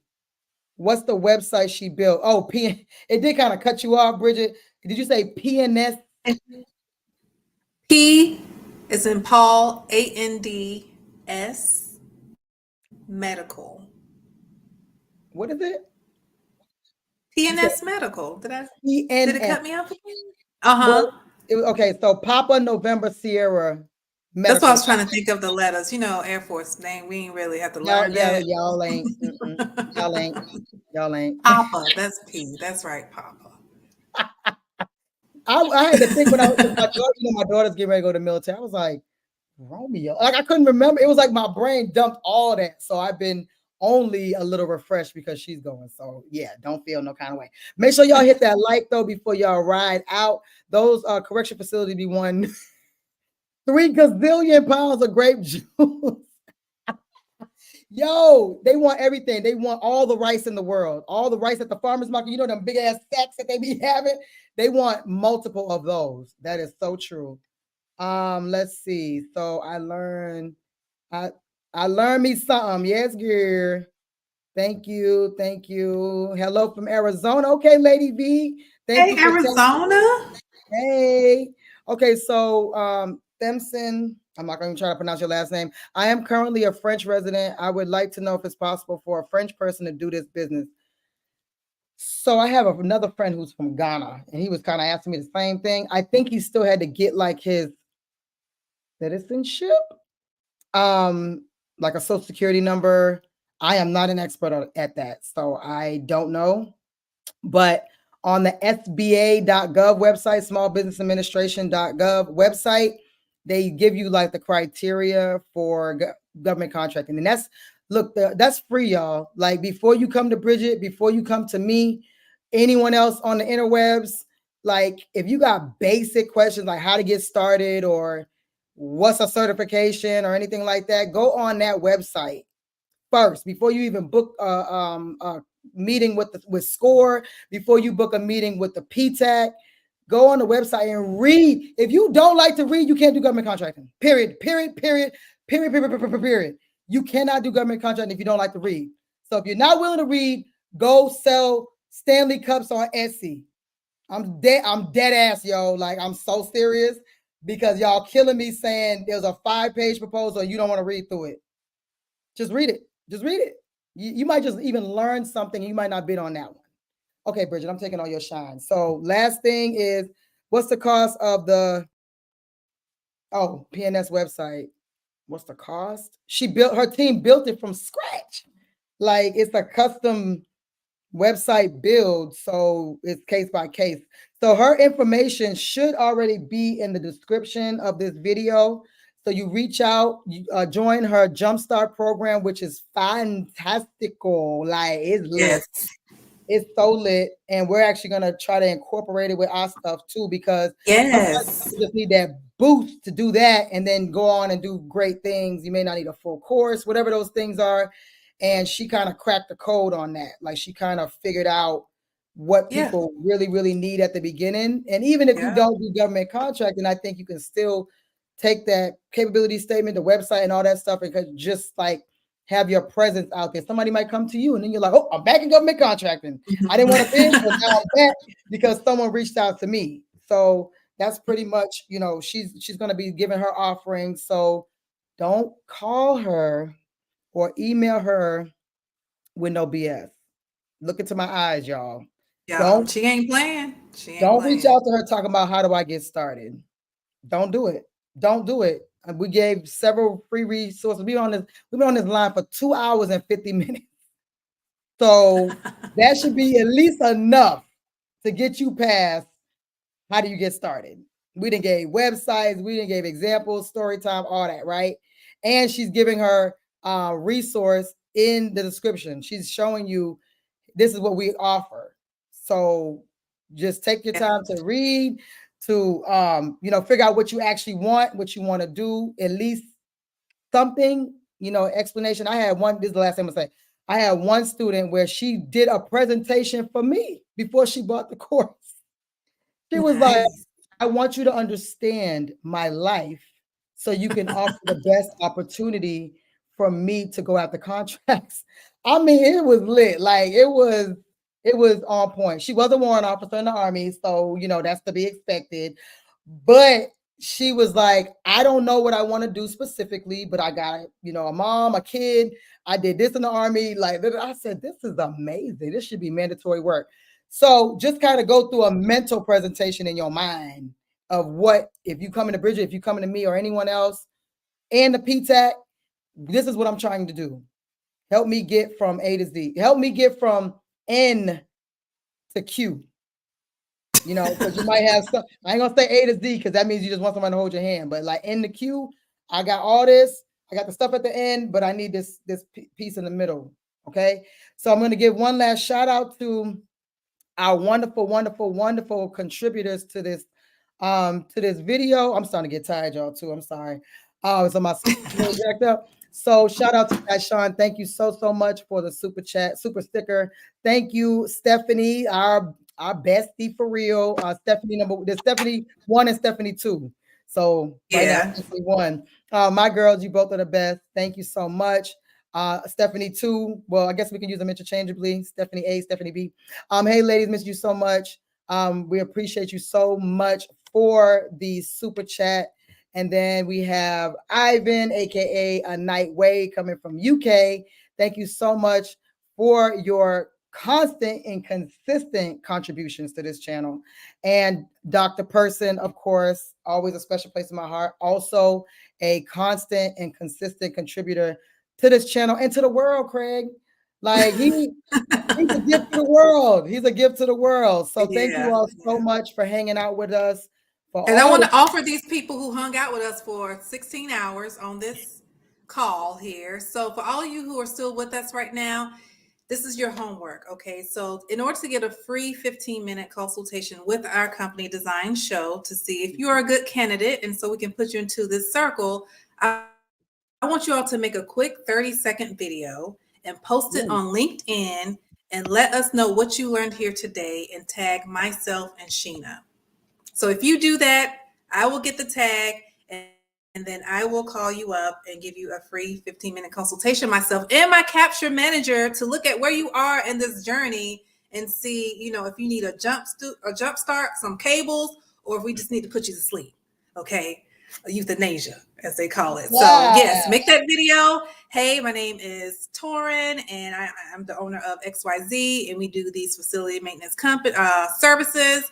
And I learned that you have to go to networking events in order to get noticed, and tag myself, Bridget Joy, and Sheena Parker on LinkedIn, and then you will get a free consultation. So free. I want to see it. I don't want to hear nothing free. And you know, I'll be like, don't come to them about nothing for free. She's doing it for free. So all of y'all, because they've been with us for 16 hours. So they must be serious. Hours. They must want it. You gotta be serious. Listen to the instructions. We can't even put in the description because it ain't for everybody. So for everybody that's listening, tap for a free consultation with the GOAT. Okay. For real. So the Night Way, got the French dude, all of y'all that's still on. Make sure that you tag myself, Sheena Parker, and Bridget Joy on LinkedIn. Some of y'all are like, oh Lord, I have a LinkedIn. Create one. Okay, create one. It don't take that long. Go on LinkedIn, tag us in your post saying in the, what is this called? Jumpstart Government Contracting live video with Sheena and Bridget on the Sheenapreneur channel. I learned yada, yada, yada, yada.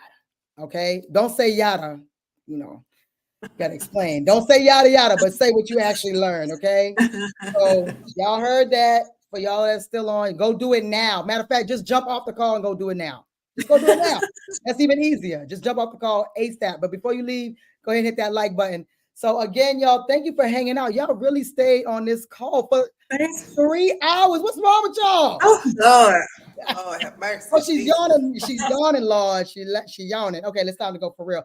So, Bridget, again, you know, my bestie for real, in real life, and you are the GOAT for real, and you really are like the bomb.com and what you do.